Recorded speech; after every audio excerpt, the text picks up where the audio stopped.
Tell us about the tattoos. Shut the fuck up, you little prick. But then I've got the Phoenix. Hey, prick. So I'll take it from Bob every day of the week. Absolute disgrace. I'm sure no one will mind. Move him out of here, Darren. Ricky Hatton didn't go over for his fighter because he risked getting abducted and sold into sexual slavery. I never said that. Both have been rape victims. I'm not watching Frank Buglioni live on a Saturday night. You're out of your mind. Jesus Christ, get yourself a life. He's actually a priest. Yeah. It's because his brother John Fury eye gouged him. What have I told you all this time? He's going to end up sucked out, fucked out, looking for a handout. Boxing, nutters, messenger group. I'm gonna be the king. J-Pump, you know what I'm saying?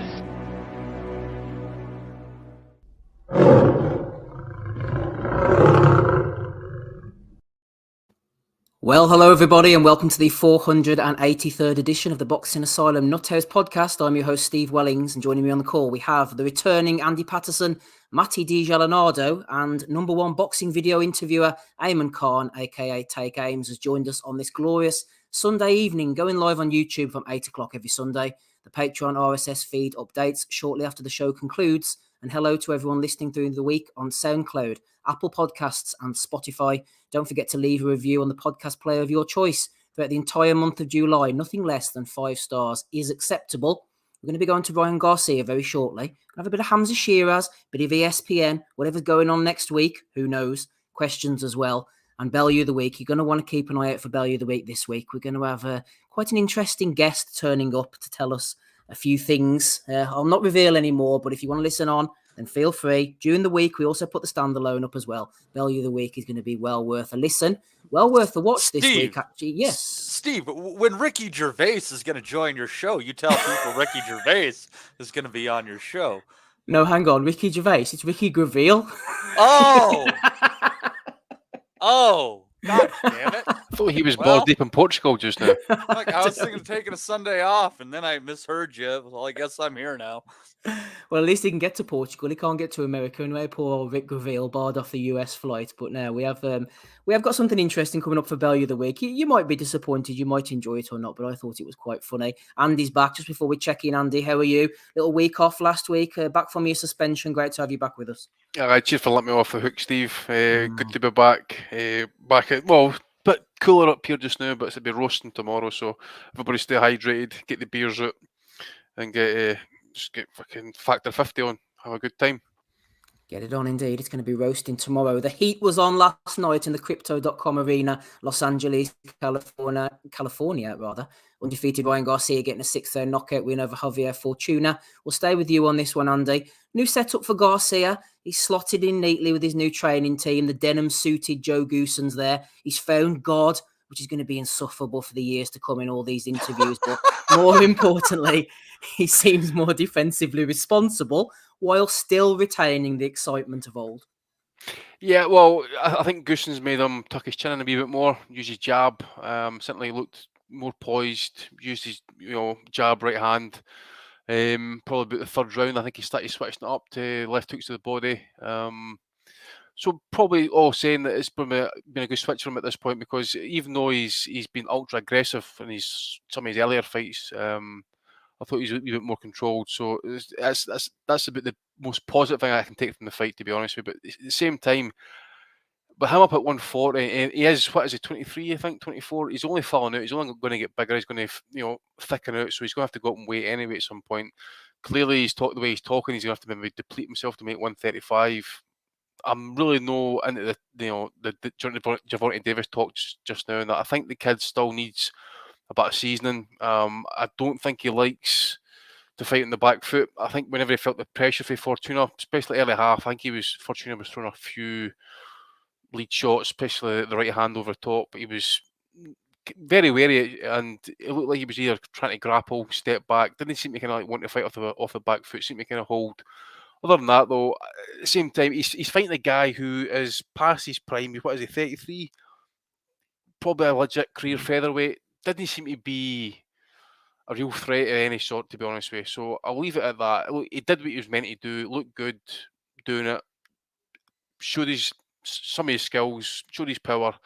And he gets to go away and talk about whatever he wants to talk about and that. But at the same time, I don't know what else I can say about it. It was a good performance. Some people are going over the board with it. You know, he's talking big talk about fighting Gervonta Davis next. I don't know what's the situation with the TV situation, if he's exclusive to the zone or whatever. And that he reminds me a wee bit of Keith Furman, the way he kind of talks greatness.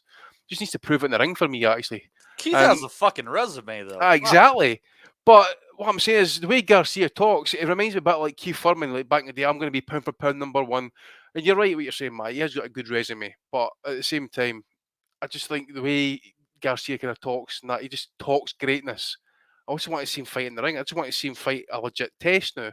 I think he's had his fights now, but he's had that enforced absence, whatever you want to call it. Come back and just, you know, step up in class now. I think, you know, whether it's going to be Davis next or not, I'm not too sure. But the situation with you know, with these supposed four kings we're meant to have at 135 seems to be kind of diminishing by each turn. I like to see the Haney fight, but again, as he says, it's all about the weight. I don't know what's happened with the Cambosa's fight actually as well with Haney.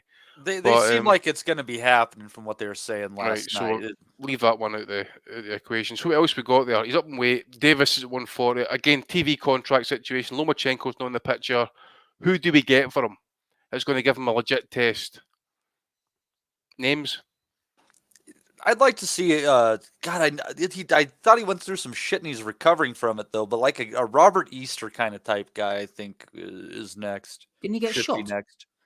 Yeah, that's right. I guy tried to break into his house. Yeah, someone like that kind of line. Like, you know, I know Comey's moved up; he's different promotional, but that kind of that kind of level right there. You know, the almost. For Fortuna, you almost want to call Fortuna that, but that was a shade above his best fighting weight. Not too much, but that was contested at 140, and they said that Fortuna rehydrated up to 156 pounds on the night, which I kind of thought was interesting. Oh, and he's tits by the looks of it. Fortuna, they should call him, man. They're talking about Jojo Diaz. Fortuna, he's shot. You know, Easter's been shot. It's not an inspiring list of names, Matty, is he? No, not really. The problem is PBC has so much of that talent, right? Like, you can't say that you put him in against like Michel Rivera or anyone like that's kind of hopping around over there. And I'm kind of struggling to think of anyone that Eddie has, or Golden Boy has, excuse me. Well, anyone at DAZN, I'm sure they can make that work. That's kind of at that level where maybe just a bit past it, or maybe they want to see if they've got what it takes. And I'm struggling to think of someone. I mean, if he's going to go up to 140, for example, if that's where he's going to bed in, I mean, I don't know what Progray's current situation is with promoters. They're TV talking Progray against Thurman. Decent fight, very good fight. Yeah, I can't remember where I saw that, but yeah. Again, he's just going to fall into this trap now with you've got competing TV companies, rival promoters. They've got their own vested interests. These fights that you want, you know, names that you can mention, for example, I was just thinking about Romero, for example. That wouldn't happen because he's kind of more lined with kind of like Showtime, for example, isn't he? Lopez, that's not going to happen. He's exclusive to ESPN. Okay, so you're looking at like maybe O'Hara Davis. I don't know what Sandor Martin's situation is with DAZN. You then got like some shit like Ismael Barroso, who's been over the course. Bring in Jorge Linares. Yeah, Lewis Ritson. You know, these are the type of fighters you're kind of looking at because, you know, you're not going to get to see Gervonta Davis against Devin Haney anytime soon. You're not going to see him against Teofimo Lopez. You're not going to get him to see him against Lomachenko. But if he's wanting to talk, you know, fucking talk about the Progray fight. He seems to kind of be willing and able, you know, talking and moaning that he's not getting opportunities and fights and stuff. Fucking fight him.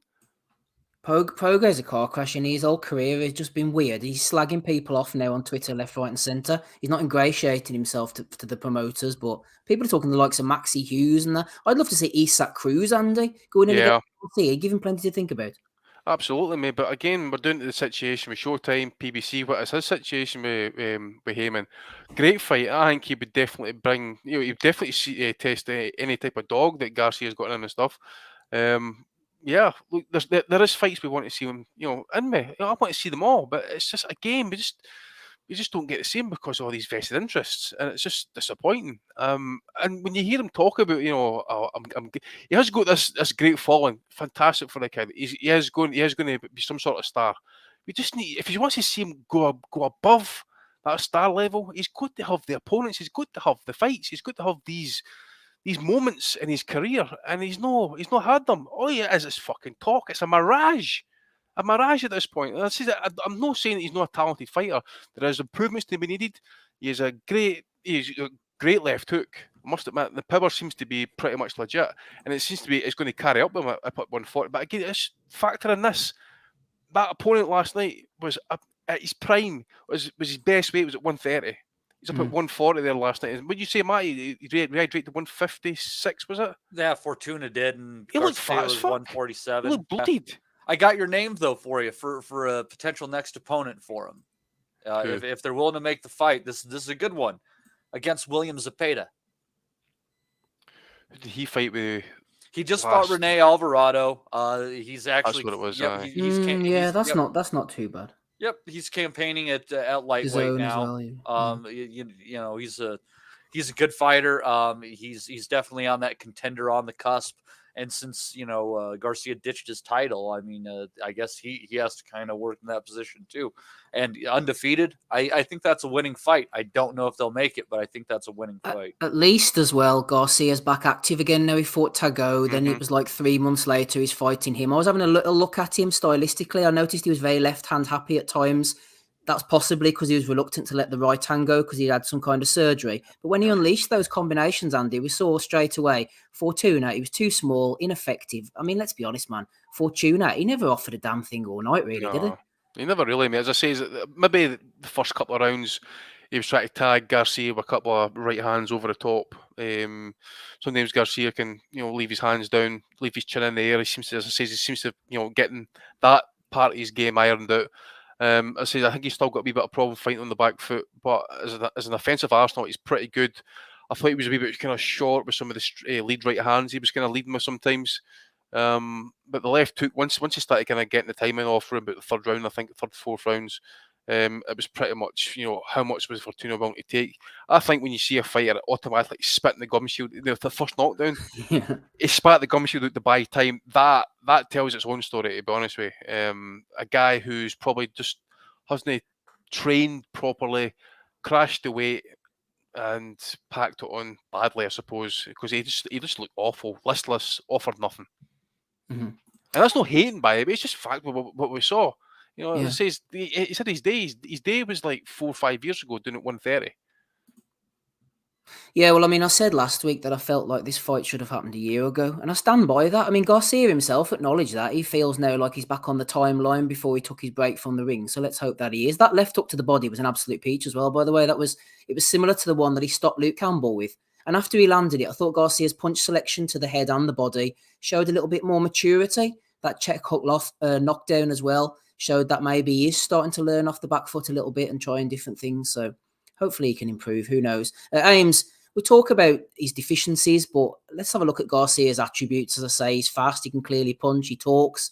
He brings excitement too. I've said it before. You can't compare him to an all-time great like Oscar De La Hoya at this stage, obviously. But I'm old. I've been to a De La Hoya fight. You see, with the crowd, the attention, the buzz, the pretty boy looks, he is tapping into a certain element of that De La Hoya energy. And you could see that last night. Wait a minute, you can't compare him to the greats, but was it DAZN who put out that little promotional poster with him, like, amongst all the greats at the lightweight? So, I mean, they're definitely pushing him towards that direction. And yeah, like you mentioned, you can't really put him in that tag, but there you go. That's the one right Teed there. up for Bellew of the week. Teed up for Bellew of the week. Hopefully we'll have something a bit better to win that one. That's the fake Ryan Garcia, right? Anyway, so No, yeah, there definitely is that like aura and energy around Ryan Garcia that he's bringing in a lot of fans. That's the one thing I noticed in some of his previous fights was if you hear the roar of the crowds, you hear, I think it sounds like audibly, it sounds like a bit of a younger roar, and almost sometimes you hear a lot of female voices or a female roar as well. I think it brings that side to it. He's good looking dude, good looking fella, and that kind of he's breached over as well into the Jake Paul side, the YouTube side. He's very much friendly, making content with them and bringing them onto his podcast and having conversations with them, connecting with the youth. Whether you want to put an asterisk over the mental health claims that he had, let's take it for what it was and say it was truthful. Then he's also connecting on those points of view, and being able to show that vulnerable side of himself from inside the ring with his chin hanging out, and in terms of him also outside the ring, which people really like, this generation do really like. So yeah, there's definitely a feeling that Ryan Garcia's got the millions of followers on the Instagram and the Facebook, and they're building off of that. They've just got it's evidently clear though, alongside that they're really carefully matching him with fighters and types of fighters in the ring in terms of the conversation you had just a moment ago about those next fights. Andy kind of picked the fighters at the bunch when you're coming down to the rankings with your Ritsons and Davis Juniors and that type. If he's staying at super lightweight, I kind of maybe see that as a bit of a potentially a bit of a red herring. The Gervonta Davis fight, is that really going to happen? He called for Gervonta Davis after Tego, saying that's the fight he wants next, and then we get Fortuna next. So it just sounds like all the natural promotional gamesmanship. Davis then makes his next move, and then potentially Garcia then goes to drop back down to lightweight, and then we maybe see the Maxi Hughes fight, which if the boxing rumors were to be believed, then Maxi Hughes was offered the fight, and then Fortuna jumped in and got the fight anyway. So yeah, I think in terms of his stardom, he's definitely rocketing up there if he's not up there already. I just want to throw out a different name as well. I can't remember off the top of my head promotionally where he's at, which is probably to the lack of a fight week draining my energy. But Gamboa, he's kind of been fed to these lot. Where's Gamboa at? Can he suffer another loss? Yeah, I suppose he's that well worn now, but I mean, he's still a name to some certain degree. I'd say they'll be able to coax him over, Ames, even though he's been doing a lot of business with PBC. God, he shouldn't though. That he looked so bad in that Cruz fight, man. I mean, like the way he was reacting to punches was not right. I think it's wrong to send Gamboa out to the ring again, honestly. No, I completely agree with that. But just in terms of the fights, that Davis fight just isn't going to happen. So they've got to find someone or something. And I think if they can go on better with Gamboa, tempt him over with the money and get him in the ring, then Ryan Garcia can then again have another headline winning or highlight reel knockout to add to the mix and call out again Gervonta Davis after the fact. Just quickly regarding his interview, Ames, I don't know if you saw it or not, but I wasn't sure. He talked about going up to 140. We know that was more to do with Fortuna and lack of preparation. When Garcia mentioned about, I'm not going back down to 135, you could take it two ways. I wasn't sure how to take it. He said something like, I'm not going back down there for nothing. Did he mean, like, I'm not going back down there at all, full stop, for nothing? Or I'm not going back down there for nothing, as in it's got to be a meaningful name and a big fight? How did you take that? Didn't hear the interview or see it myself, but just in terms of that, I mean, what Maxi Hughes offers an IBO title, is that something that can kind of get trade off of maybe potentially whilst they're still waiting? But I think money's probably definitely a big issue considering the stardom that he has. What's the other? I can't remember the skincare thing that he works on, but he's partnered with. It's got sponsorship and money. What's it again? What's it called? Sorry? Dior. No, it's not Dior. It's got his own thing as well. It's got his own thing. Yeah, something like that. I remember what it was, but I can't remember what it was. But the guy's got money coming in. It's clear, I think, that he can make money off of boxing, outside of boxing anyway. So yeah, like I think there's definitely credence into maybe thinking that if the money's not right, then he's not taking it or jumping down weights. But like. Yeah, I mean, I could only really see a Maxi Hughes fight from an English perspective coming through, and maybe that nothing being a title, IBO title, if they can dangle at that's of interest to him. Mm-hmm. Yeah, I'm not sure if IBO will be of any interest to him. But Matty, final word to you on this one. I want to see him get straight back out again. I'd love to see him ideally in against somebody like Devin Haney or Javonta Davis, but no more pissing about at this level now. No more outdoor spar breaks. The politics is an issue. We know that. I'm not sure about this £140 thing. Javonta Davis has fought there before against Mario Barrios. It feels to me like that would be a difficult fight to make. It'd be a good fight, an explosive fight. I don't think it'd be one-way traffic. Ultimately, I think Tank would send him into oblivion. But I think, Matty, it'd be interesting for as long as it lasts. But I want to see a big name against Garcia, if not next, but the fight after that. It would be interesting to see him, to see that fight. And I think the reason being is that, as has been said, that Garcia seems like he's a little bit vulnerable backing up. But Tank has been fighting off the back foot lately. So, I don't know. Toss that one up in the air a little bit if that's the case. Interesting style matchup on that one. Garcia is definitely the bigger fighter. He's not as big as Mario Barrios, but we saw how much trouble that Barrios was able to give Tank with his jab and his reach. And we saw that Raleigh, for all his deficiencies, with that fall short jab, was definitely generally keeping Tank at bay. So that's an interesting fight. They do need to keep him busy. 2 fights in the last few months is great. Get one more in before the end of the year. And I think that's a good comeback for him. I don't know about this Joe Goosen thing, Steve. Day by day, he's looking more and more like John Molina. So I don't know about that. You stay with the man in the Canadian tuxedo too long, and you're going to be waiting on a right hand for 12 fucking rounds against Adrian Broner. But we'll see about that. The Pompadour is looking nice, though. He's definitely styling. Hopefully he doesn't have any more mental health issues along the way. But I will have a nomination related to him for the Bellew of the Week. Ooh, always good to have a Bellew of the Week nomination, yeah. I think Tank, even though he's small, he's explosive. He has those long arms and he manages to get into reach on people. And even though the likes of Barrios and Rolando Romero will give him trouble to a certain extent, these fights are 12 rounds for a reason. And 9 times out of 10, he gets to these guys, he beats them up and he gets rid of them. And I think Tank's the best of the bunch. But the PBC, Mayweather, Ellaby, they've got to show it now. No more pissing around. He's not the man. He's got a WBA trinket title. I think he's the man in waiting. I think he's the best of the bunch. But at the moment, you have to say it's Haney, the most disputable, undisputed champion of the lot. He's hardly leaving burning cars and flipping wrecking and carnage in his wake. But he is the main man at the moment, in my opinion. Onto the undercard, Matty. I don't know how much the boys saw of this one. I was flicking in and out of Alexis Roach against Luis Veron, so I'm going to have to defer to you on this one. From what I saw of Roach, I know he has this intense southpaw style, a lot of nice body shots.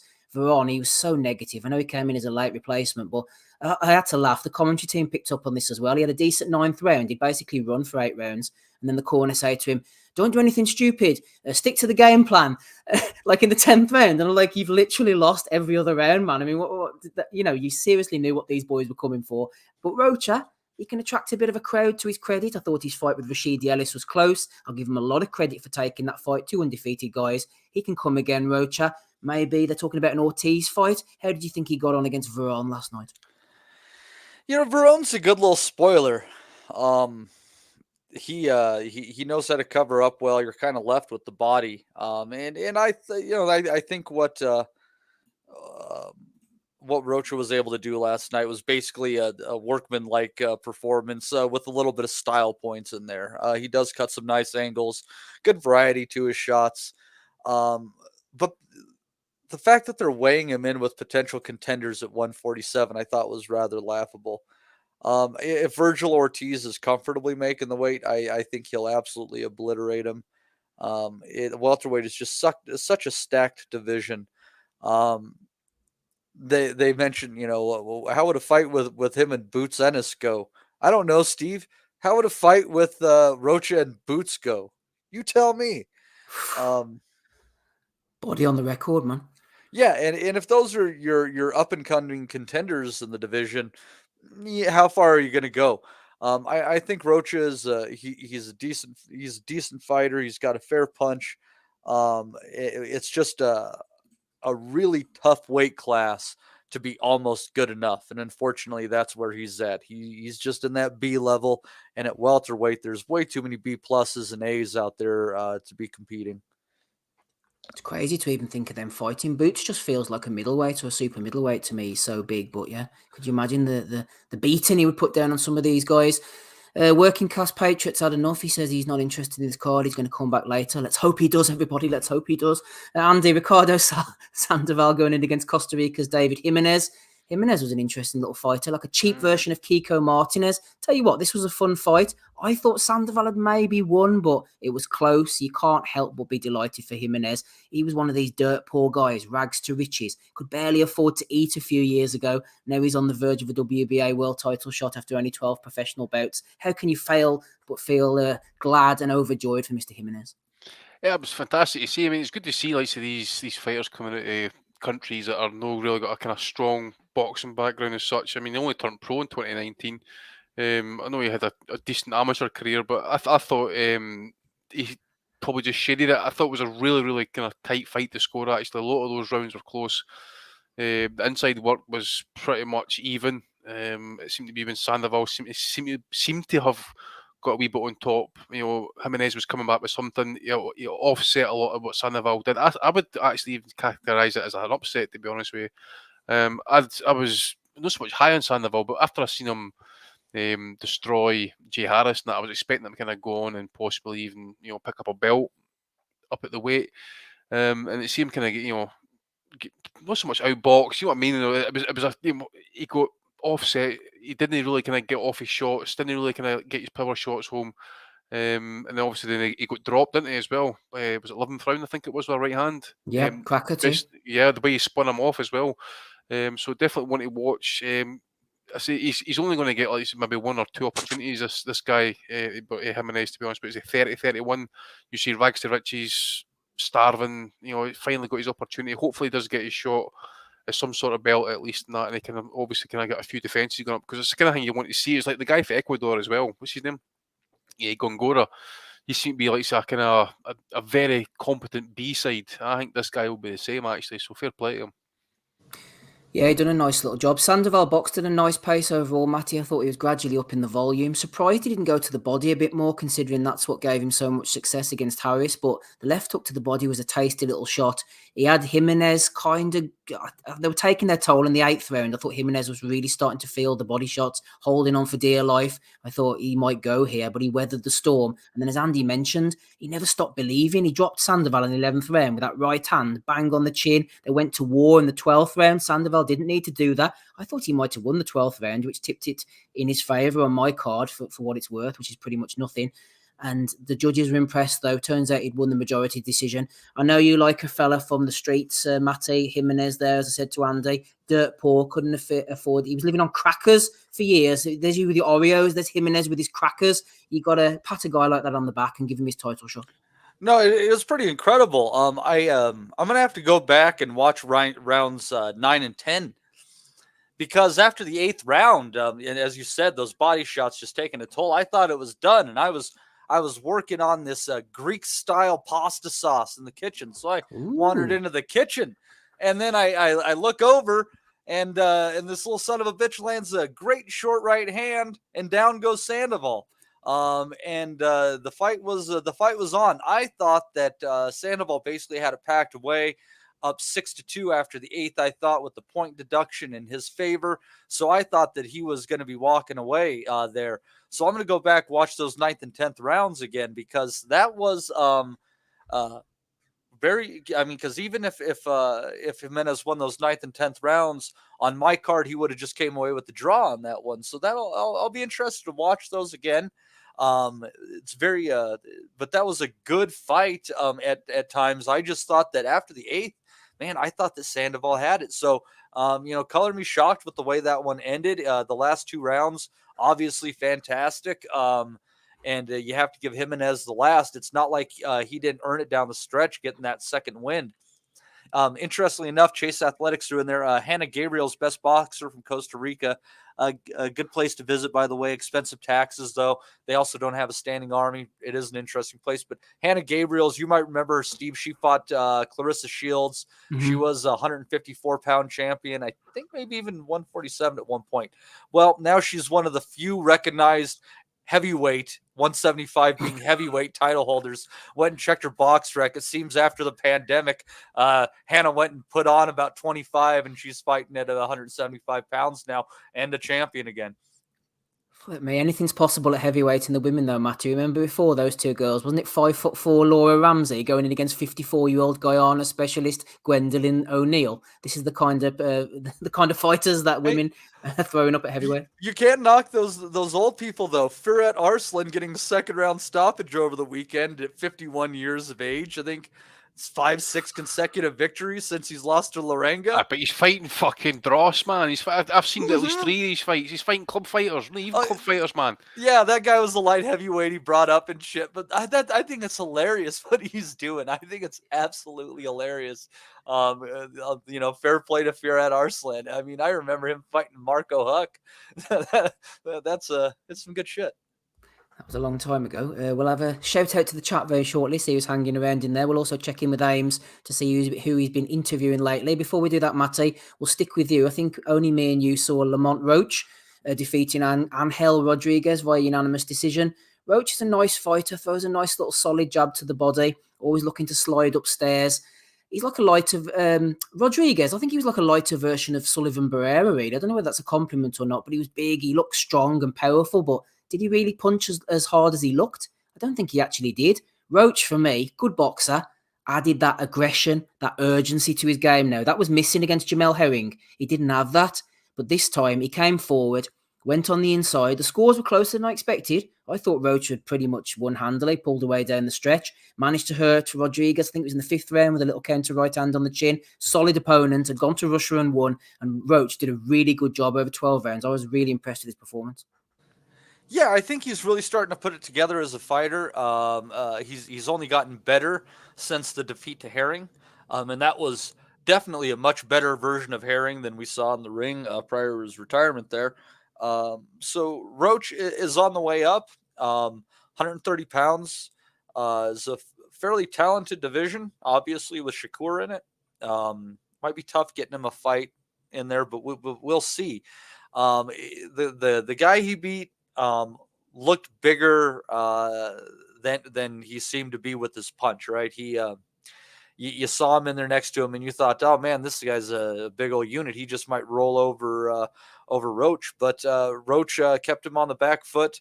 Always working, moving forward. Had some troubles with the jab here and there. Ate a couple of shots, but overall, a really good front foot performance. You got to give credit to Roach for what he did in there, and hopefully they're able to get him another fight coming up here.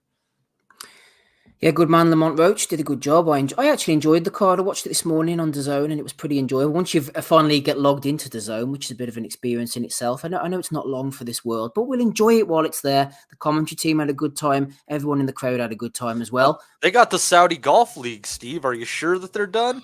Women's UEFA Champions League as well. They're swaying me. It's some big shit going on there at DAZN. Don't count them out yet. They could be like Corrales. You might think he's down, mouthpieces out, but not finished. Not finished by a long shot. I'm not so sure. One man who's not finished by a long shot is interviewer extraordinaire, Mr. Ames. He's on the call with us at the moment, so we might as well pick his brains. Who have you been interviewing lately, Ames? Who's been floating your boat? Any exciting characters? I had to pull the YouTube list up just to remind myself, because when you're going through all, it's all quite a whirl. So I mean. Yeah, just recently, I was yesterday at the Shiraz Torres card, which we'll get to in a moment. So I interviewed and spoke to a number of the fighters leading up to the fight week, as well as trainers and promoters alongside that. With that comes opportunities to also get a couple of go to media days and interview a few people too. So I was at Johnny Fisher barbecue, which was quite good. Meeting the Fisher family, speaking to those gentlemen and watching the Ron football try and tame Buck and Bronco challenge. It was quite good speaking to Johnny Fisher, to be fair. Johnny, one of the rising crop of young British heavyweights at the moment, looking to kind of establish themselves as, the shining talent from Britain. You've got Wardley and Gorman, who should be contesting for the British title soon enough, but you've got a number of heavyweights as well looking to get there too. And Johnny's one of these people that have been taking one of these heavyweights that I've been keeping an eye on. He seems very much well-rounded as a character, as a person, very grounded as well too, and as well as his background, having completed a history degree at uni, and then the plan was for him to go and do conversion course in law. So he's very much someone who's smart and understanding of who he is, the people he can, his community. He's grown the community as well. We're talking about Ryan Garcia. Like, obviously, this is a much more different level. But Johnny Fisher's got something good going on as well with his family too. Big John Fisher is someone who's also cultivated a bit of a following off of the TikTok. He's now doing about John Fury. It's all about Big John Fisher. Big John Fisher. Yeah, but Big John Fisher is now doing, these uni club tours. Right. So coming to a university near you is Bosch John Fisher, who's having chats with all the young uni students. But yeah, no, I've been interviewing a number of names. It's always good to kind of get myself out there. Babbage was good fun earlier in the week too, talking about potential Dave Allen fight and then reacting to Derek Chisora. I was at Chisora Pulev as well. Managed to get into the change room and then see Derek win, lose, or draw. Derek will do it anyway, but offer out the burgers, which was quite nice. And a seething Kubrat Pulev reject the burger, which was maybe a little bit poor form from Kubrat Pulev, but you just wanted the third fight. But then also, Steve, as a fellow was mentioning in the chat, it might have been Alex Bilotti, it might have been someone else if I got the name wrong, because I interviewed a fellow called Simple Simon, Steve. Do you know who Simple Simon is? The Pieman? No. So this YouTuber stuff has filtered down to a point where it's got to the TikTokers who, when I say filtered down, but the followings are just as big, if not, slightly a bit smaller, but they command this big following too. And there seems to be this interest now to have these guys square off with each other. And there was a card over the weekend the fight was headlined by a Simple Simon versus an Ed Matthews. So Simple Simon makes some form of content. I haven't seen it myself personally. Ed Matthews drops what the kids are calling loose game on women on TikTok, whatever that means. And these guys have got into a ruckus and they fought, and it was I wasn't there. I saw a clip myself of it. Didn't look too great. The other fight that featured on the undercard was El Brook, who fought an AJ Bunker, who was in Love Island. Elle Brooke herself is an adult video star of some form. Never heard of her before this week. Never. Steve, Matty, Andy, you might have. Not too sure. But yeah, no. Mark Tibbs, interestingly, was training. That I saw on Twitter last night. Say again? Is that him with the gut underneath his vest? Is that what you're talking about? No, there was a couple of other fellas who were a bit more portly on the undercard. Yeah. Hang on, Ames. Let me just show you this actually to see if we can just line this up. Just 1 second. Only a 5-second clip. Jesus, man, is that the card you're talking about right now? Yes, that is the card I'm talking about. Can I just say something? I'm so glad that I was sweating my balls off in a car yesterday in fucking 35, almost 30-degree temperatures. Watch that shit. What the hell was the beef between those two guys? Did the big one eat the little one's family or something? I don't know. It was quite funny. The bigger fella was actually quite funny. They did like these final words. The Bud A. Johnson was the MC in between them, the fella that does the boxer ones, and he was doing like a final words before the face-off. And that the bigger fella was actually quite funny. In one of them, it was very clear that there were two mates, and they were saying about how there were two mates in the lead up to it. But then one of them threw a left hook over him during the face-off, which was quite bizarre as well. Very, very kind of strange. Wasn't my personal choice to be there, but did you say Mark Tibbs was involved or something? Yes, so Mark Tibbs is involved with Elle Brooke. Elle must have found a way to the gym, I think, through maybe John Fish or maybe Tommy Fletcher. Not in that sense. Sorry, I should rephrase that. I'm just thinking about Tibbs being involved. Does he even know? Gun for hire now, eh? Exactly. Does he even know? Not even remember in the morning. I wouldn't worry. Sorry, Anne, go on. He probably got his paycheck saying, "What's that for?" It brings a wider question in general with this, or wider point in general about this YouTube. So I'm not sticking on it for too much longer, but why none of these guys or girls who are doing these fights have crossed over into trying to get an actual boxing trainer? Some of these guys go over to MMA trainers, shoot fighters, or get their friends, like a KSI got a Vidal Riley who is a legitimate boxer, but he's not a coach. Now some of them are now looking to grab a Mark Tibbs or whoever else might be there to help train them, which is, I find it strange why that's only happening now. But yeah, Elbrook got the win. It was a very weird face-off too. If you guys saw that, I'm sure you did. I think you quote tweeted it on the belly of the week. It was a very interesting affair, to say the least. Yeah, very good. I might have to cut this out, James, and put it as a separate video. Might maybe get the clicks off the youth. Do you think we could get into the YouTube arena? Maybe, who knows? I don't know. I think I need to translate for this type of content. Yeah, you never know. You know me. I'm on the Jake Paul train now. That's it. Jake Paul train indeed. Yeah. Anyway, let's move on.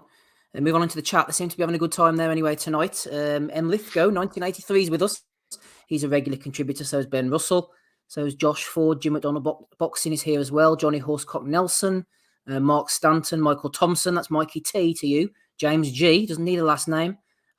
Alex Bellotti. Deanch is here as well. CHR. Mr. Dermo is back with us. Des as always. Harvey Price Boxing returns. Ricky Graville. Can't get in the States, but he's here in a state on Sunday evening with us on the pods. Tad Ken, he's with us too. Furioso BFB. Final couple before we move on to the Hamza Shiraz card. Oscar Prince Boateng says salute. Salute to you as well, Mr. Boateng. Yumi Yappy. Ronnie Hussein. Good to see you, Ronnie. Ben Russell, mentioned him already. Might as well mention him twice. Why not? Who else have we got? Tony Soprano, Big. And finally, Cedric Sniff is here as well. Welcome to everybody in the chat. If I've missed you, many apologies. Nathan Ford. Sorry, Nathan. Got you now. You're here with us. Right, so let's get on to the Hamza Shiraz card then, as I furiously bring it up on the box rec. Lennox Clark fighting Mark Hefron. Hamza Shiraz against Francisco Emmanuel Torres. Nick Ball getting a 12th round knockout win over Nathaniel Kakalolo.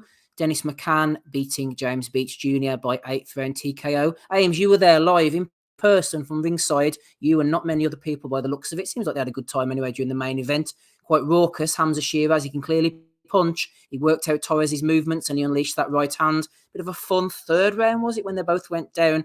It was a good main event, all finished before 11 o'clock as well. Can't knock Frank Ames. How did you find it?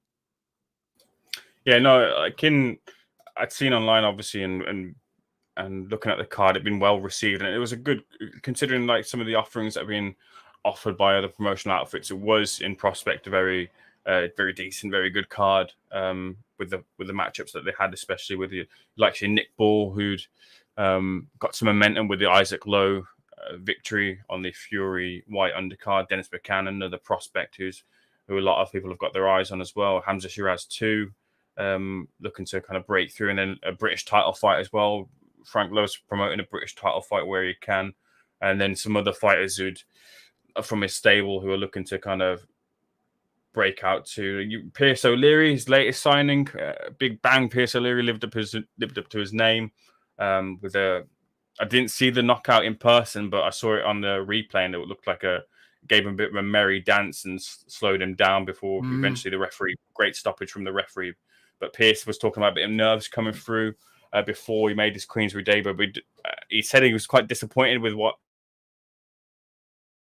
cuts and stoppages. You're going to please Frank and you're going to please the viewers too. Pierce, I thought he'd signed. He was with MTK previously, wasn't he? And obviously he was without a promotion after that fell through. Yeah. I was potentially maybe wondering, Pierce, boxer looking to make a few signings, putting everything aside, but he's the type of fighter that boxer would maybe look at, young, delivering knockouts, can talk a bit too. Maybe that was someone who, putting those things aside, they might have looked at, but of course, Queensbury Promotions snapped him up. Jumping up to Hamza Shiraz quickly. Hamza, I saw the third round. I saw the knockdown, and then Hamza, he quickly figured out Torres, like you'd said, and then he was like right hand trigger happy, trying to get that finish. Hamza in his previous fights, when he gets his fighters on the ropes, he looks to force that stoppage, and this time it didn't work out for him. He said he had his hands low and he got caught. Silly mistake from himself is what he said, and he nearly paid the price for it. It's flash knockdown, so maybe those tags of like your first knockdowns and things, when it's not something that's not so heavy, it's kind of a good thing in a way to just get that done, so you don't have that pressure of, you know, keeping those sort of tags alongside you. So maybe in a way it's kind of a good thing for me if you're looking at the positives, really. But no, it's as Hamza stepped up these levels a little bit, it's coming a little bit tougher with him. The Skeet fight was difficult in those rounds, although the wave from Hamza was definitely, for me, from my eyes, from what I saw, it was looking to go the way where Hamza would stop him. He struggled for however many rounds it was to deal with the movement of Skeet before he eventually got that stoppage. He had a fight in between. I can't remember what that was, if I'm remembering correctly. But then this Torres fight is just kind of showing a bit of a gap in Hamza's game, which going over with Ricky Funes back over to LA, they're going to have to tighten up the guard. He can't maybe just strictly be trying to maraud forward. He's got to vary up that offense when he knows that he's found a gap with that right hand, vary that up to eventually get the stoppage and not kind of walk through or walk down his opponents. Frank seems to have clearly taken a liking to him and is backing him to the hilt with that. He's claimed this WBC silver middleweight title, but I don't see why they don't look at Denzel Bentley is the fighter in-house who has the British middleweight title. Try and make that fight with Denzel Bentley if they can. That's a great fight for. I wouldn't Frank mind that. Yeah. That's a great fight for Frank to make. Keeps the title within the stable too, and it's a good fight between both those fighters. Both fighters can crack. Both fighters have now shown vulnerabilities. Denzel Bentley with Felix Cash, and then Denzel Bentley also in his previous fights, we've been knocking out his opponents. And the Linus Adofia fight was a great fight. He's just had that. What was that on Channel 5? So it's been seen by a number of eyes, being on free TV. So that's a fight that makes a lot of sense, I believe. Whether that's next or not. Nathan Haney as well is another middleweight that they could put him in with. Probably not, considering I think Nathan's on his own path and they might not want to put him in with Shiraz, considering Nathan does sell those tickets too. Jumping over to Lennox Clark and Mark Hefron. Very interesting, considering Mark Hefron was the underdog, and a lot of talk about Mark, this being his last chance saloon. They didn't, Joe Gallagher and Mark didn't say that coming in to the fight, but they revealed it after the fact that if he'd lost this fight, he probably would have seriously looked at retiring, and that would have been the next step, which is, it's a sweet moment, I suppose, because when boxing kind of throws you a lot of crap every so often, or more than every so often, it's nice to see someone who's had opportunities fallen at different hurdles to capture British titles, and then at the third attempt has got that when there was a lot going on in the background, or a lot on the line there for that fighter. So Joe Gallagher naturally ecstatic, having had his capturing his third title at super middleweight with Mark Hefron. So Paul Smith, Callum, and now Mark has got that. But it was very surprising. Like Lennox had a lot of time out of the ring. He built his own momentum. Lerone Richards split decision loss Lennox had suffered. Then he'd kind of bounce back with Willie Hutchinson, who, again, a lot of people thought that Willie was going to sail through that fight, and he obliterated Willie Hutchinson. We haven't seen Willie Hutchinson since. And then Lennox momentum just stopped because he'd got an injury to his shoulder, I believe, and he said he broke his foot walking the dog as well. So just as you do, a lot of kind of as you do. So a lot of unfortunate injuries, and he looked like that. He looked like a fighter had been out of the ring for a long time, a fighter that's carrying a lot of injuries, and a fighter as well that maybe been caught cold too. And he was just getting drilled from the off. Managed to kind of just about get a bit of footing, but Mark Hefron never really let him off the leash. There was controversy in terms of the stoppage, which you might maybe look at saying it was a tad early with it. I was going to ask you about that actually, James. What do you think about that? Because for myself, I think the fact that Lennox had been out for so long, you shouldn't take these things into account, but he looked rusty. He'd been hurt before. Hefron's a massive puncher, and it's a British ref. I think it accumulated all together to say I can see exactly why he stopped it. It did not surprise me, to be honest. Yeah, I agree with that. I think as well, if I remember it correctly too, I don't think Lennox was really responding with much at all either, No. which added to that too. You don't So, grab, yeah, you don't throw back, you're on the ropes, you've Yeah. already been hurt. It's all the check marks of a British guy, a ref, he's going to jump in on that. Yeah, I mean, as well, Lennox has got this kind of history about him being a tough fighter who'll take a punch and come forward too in the fights that he's had previously. So there is a bit of currency that Lennox does have in terms of giving him an opportunity to continue, but you can't really trade off currency in the boxing ring when there's serious damage that can be on offer or received for a fighter. So no, for me, it looked like a very much a stoppage that I have no qualms with from my point of view. And now Mark Hefron moves forward with a British super middleweight title. Joe Gallagher, wants to throw him in with potentially with a Gabe Rosado was the name that they threw out there. Again, another fight that makes sense within the stable. Lennox wouldn't have fought him if he won because they're part of the same team themselves, that being Zach Parker. But Hefron and Parker, with Parker now looking for an opponent because Frank mentioned that the Andrade fight isn't happening, and Andrade's now looking to drop down to middleweight, or sorry, stay at middleweight because he never really, whatever the situation is there with Andrade, who knows. But Parker's without an opponent. So Hefron Parker or Parker Hefron, makes sense too if they're looking to potentially make that fight. Nick Ball, my God, Nathaniel Kakalolo. Don't know where they got Nathaniel Kakalolo from, but he took some licks in the ring last night. Nick capitalized upon his momentum that he had from the Isaac Lowe fight. He was really kind of catapulted himself into our eyes, the fans' eyes, with his savage beating of Isaac Lowe. Isaac Lowe calling for a rematch, which I'm glad he's not got that rematch because Nick would probably do that and get that finished quicker and in a more devastating fashion as well. But yeah, look, I think there's a bit of pressure on him to make sure that he'd also kept that momentum going too, and he did. He the power. He knew what he was doing. It didn't vary from really what he does differently. Conquered the size difference as well, which is a scary prospect for a fighter who's shown what he's shown so far and been a devastating wrecking ball, but then also able to conquer the space in between the two fighters and land his big bombs onto the chin of Kakalolo, who was wearing them decently, it seemed, in the first few rounds, but then he just kept wearing them down. You could tell that Nick in the last round and he really went for it, and that's kind of a good measure or measuring stick, as Matty would say, because it showed that he had an extra gear to go through in that final round, and also that the power that he has carried through to the final round. Now, whether he was just holding that for the 12th is another thing, but it didn't look that way. It looked like he was trying to get that knockout from the get-go, which is his style anyway, but he got it as well too. So yeah, he's a very scary prospect, I think, for the featherweights. He's got Frank's now got the fight for the British title, which is a vacant British title, against Nathaniel Collins. So I dare say we'll see that next on this mooted Joyce card or a subsequent Daniel Dubois card as a good British title fight. Sorry? No, I was just agreeing. I was saying I hope so, because that was supposed to take place this time, wasn't it? So I hope they go back to that again. Yeah.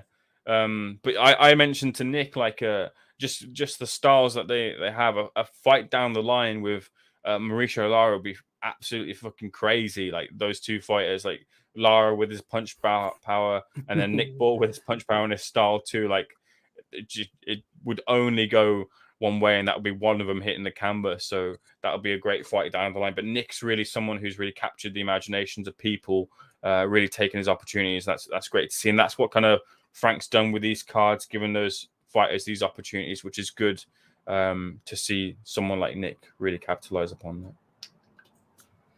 Brilliant stuff, Ames. Thanks for the rundown. Feel free to stick with us as long or as short as you wish. I know you will be back later in some form or other. Andy, we shall move on to you next regarding this Ioka card.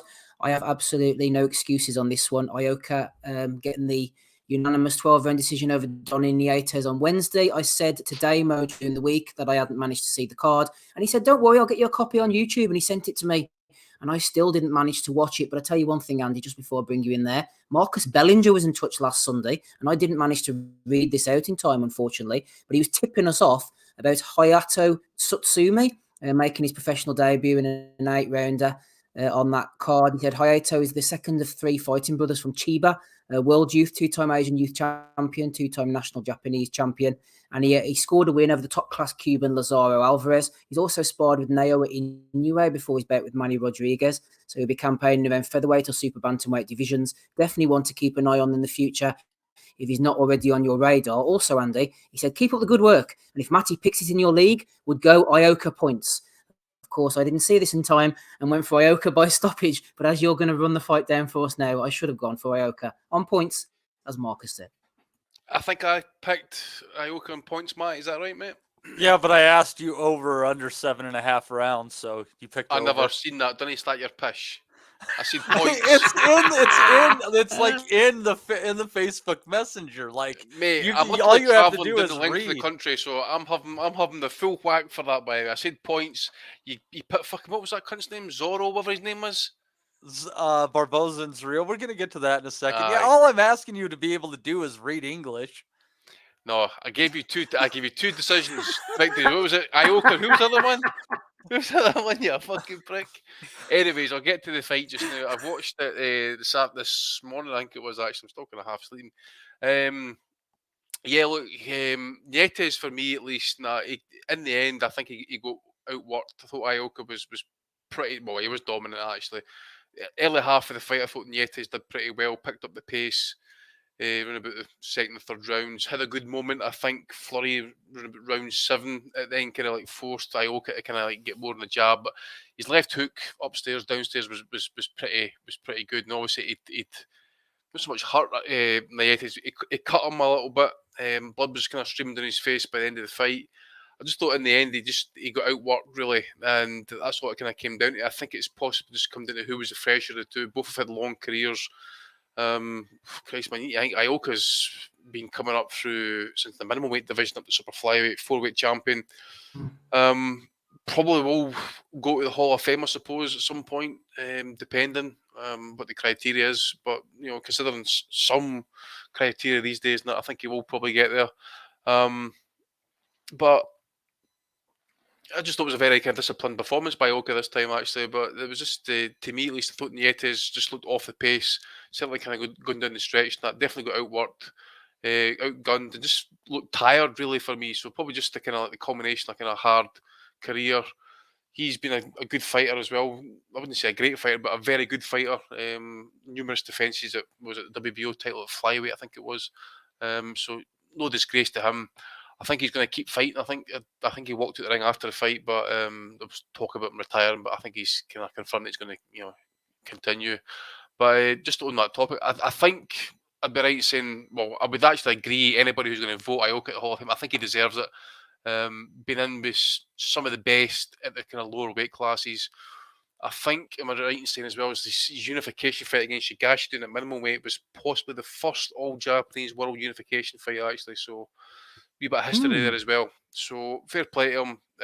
Both of them should be first ballot Hall of Famers, Andy. I have a hard reason believing that both of them shouldn't deserve to be in the Hall of Fame and on the first ballot, whether they get it or not is another story. I don't think they'll get first. Yeah, I don't think they're both four division champions. They're both 4 division champions.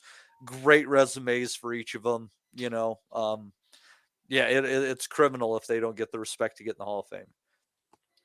Suppose the one I could probably say is maybe he just underperformed Nietes. I think he's had his moments, especially like primetime television. Maybe they got a couple of slots in HBO. I don't think he looked great, to be honest with you. But I just think age has just come to this point now for Nietes. He was a very good fighter. Ioka's probably just slightly fresher of the two, and he certainly looked kind of far quicker at the punch for me at least. So fair play to him. Yes, well done indeed. Maybe I'll get to watching that one in the future. Maybe I won't. Final one of the weekend for us, Matty. Pachanga Resort and Casino, Temecula, California, Friday the 15th of July. I watched it on Saturday morning. I enjoyed this card. I thought it was pretty decent fare. Headlined by a certain Arnold Barbosa Jr. defeating Danilito Zorrilla over 10 rounds. Barbosa, he doesn't really scream dynamic to me. think he's a little bit one-paced in his attacks. I saw Zorrilla in the dressing room on the pad before Matty, and I thought, oh God, he looks a little bit slow. He got in the ring. I thought he was a bit awkward, disjointed, bent legs, and he was biting on Barbosa's feints, not really much going for him. But he seemed to be quite effective, actually. But one thing I'll say about Barbosa, he was susceptible to the overhand right all night, and that does not bode well for a potential fight against guys like Teofimo Lopez that were talking about that in May. Lopez wasn't able to fulfill that obligation. If he's fighting against Lopez with that low left hand, I think he'll be finished in about 7 or 8 rounds. But he got the win against Zorrilla, so that's the main thing. He moves on. He does. You move forward in your lead in the prediction league as well, Steve. Congratulations. Excellent. Thank you. A little bit of breathing room there, sir. A little bit. You got 3 points on Rob now, so congratulations. I tell you, it's you said last week that looking at Barbosa's resume and how they've moved him along, you got to remember this is a guy that's better than 30 years old. There's something you feel is there that they're worried about. And I think in that 10th round, we found out what it is. I feel like if that was a 12-round fight, he doesn't make it. He was definitely struggling in that last round. He got caught with some really hard shots. And it's probably only a matter of time. Zorrilla, if he would have forced the pace a little bit more in the middle rounds, I think he might have had a better chance, but that was his mistake. But it does seem like Barbosa has some chin, maybe stamina liabilities. So we will see who he moves up against and fights next. If they're a bit of a puncher with a good motor, I think I'm taking his opponent, probably by stoppage. Yep. Wouldn't deny that. I would agree with that as well. A couple of things as well. I liked how Tim Bradley called out Andre Ward on his bullshit, actually. I'm not the biggest Ward fan in the world. I'm not going to get into that now because we haven't got time. But Ward said midway through the broadcast that he saw on film a bit of Zorrilla and he didn't see much. He wasn't that impressed. And a couple of rounds later, he's saying if he was Barbosa's handlers, he would have never taken a fight like this. It's too dangerous. And Tim Bradley picked up on that and called him out on his bullshit. And then Ward tried to backpedal a little bit. I don't know if you caught that little exchange, Matty, that was going on over a few rounds. Yeah, Andre is kind of walking over himself. Why if you're ranked here, you can take on this guy. He's dangerous, and while slagging him off early. What are you going to do? I think Andre might forget what's going on every once in a while. I don't think sometimes don't you feel like you just get the feeling like he's not as interested as the rest of the crew. Like Tim Bradley is like invested in these fights. He's totally into them. And very rarely does it seem that Ward has that same level of enthusiasm. So I don't know. I don't know about that one. Yeah. And the fact that Ward's not at the fights as well, Matty, either, is he? Sitting at home on his headset by internet? He doesn't go? Yeah, him and Steve Farhood are both doing that, aren't they? We've both picked up on them, haven't we? Yeah. I wonder if it's a vaccine thing, or if they're just going with letting them work from home in this new modern age. Don't want to have to make that commute. I don't know what the story is on that one, but whatever works, as long as they got a good connection, better than Rob talking to his phone. They should be all right. Yeah, when we let Rob work from home. Tell us about the story of the undercard then, Matty. Raymond Mortala defeating Javier Valkyrie. I did not catch any of it. I remembered it as soon as the main event started. I was like, oh shit, when does that card start? And it apparently started at 7. Well, one interesting thing I will tell you, this is the sadness that I was going over the weekend to bring this type of content to you. There was an interesting logo on Valtierra's shorts. It's some kind of sponsorship, Matty. Have you ever seen that company? Can you see it just down the bottom of the screen, highlighted in red? Looks like some kind of swastika or something. It's a little weird. It's not a swastika. It's not an ankh, but it seems a little disconcerting, doesn't it?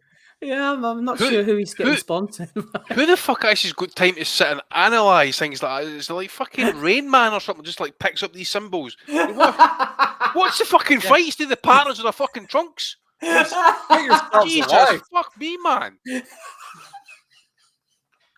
Who picks this shit? Honestly. Steve? Me?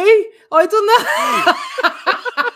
Is that who fucking bored you are? You took the time to screenshot it, throw it through Photoshop, circle the logo. Fucking hell. I make no apologies.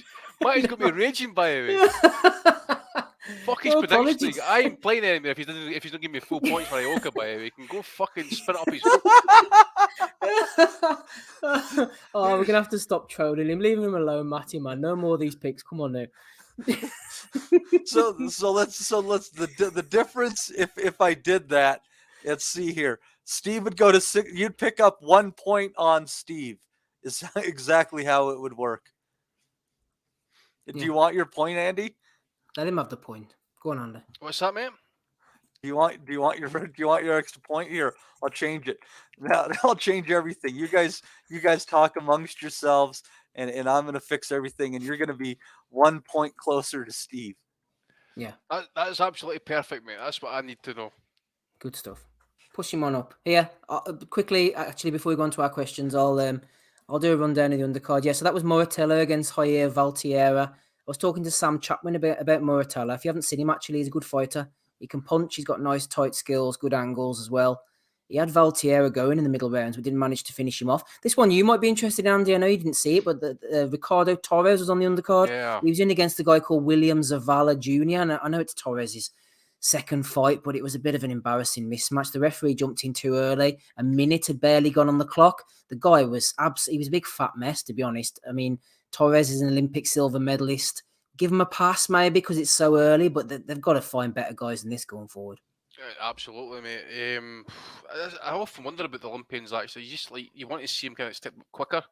As you say, he's fought. I mean, you see what he did to Kukumbayev at the Olympics, and Kukumbayev was kind of like highly touted coming out the amateurs, and a few people talking about him as he turned pro. So I think he certainly should be kind of up in the class levels a wee bit better than what he's been fighting.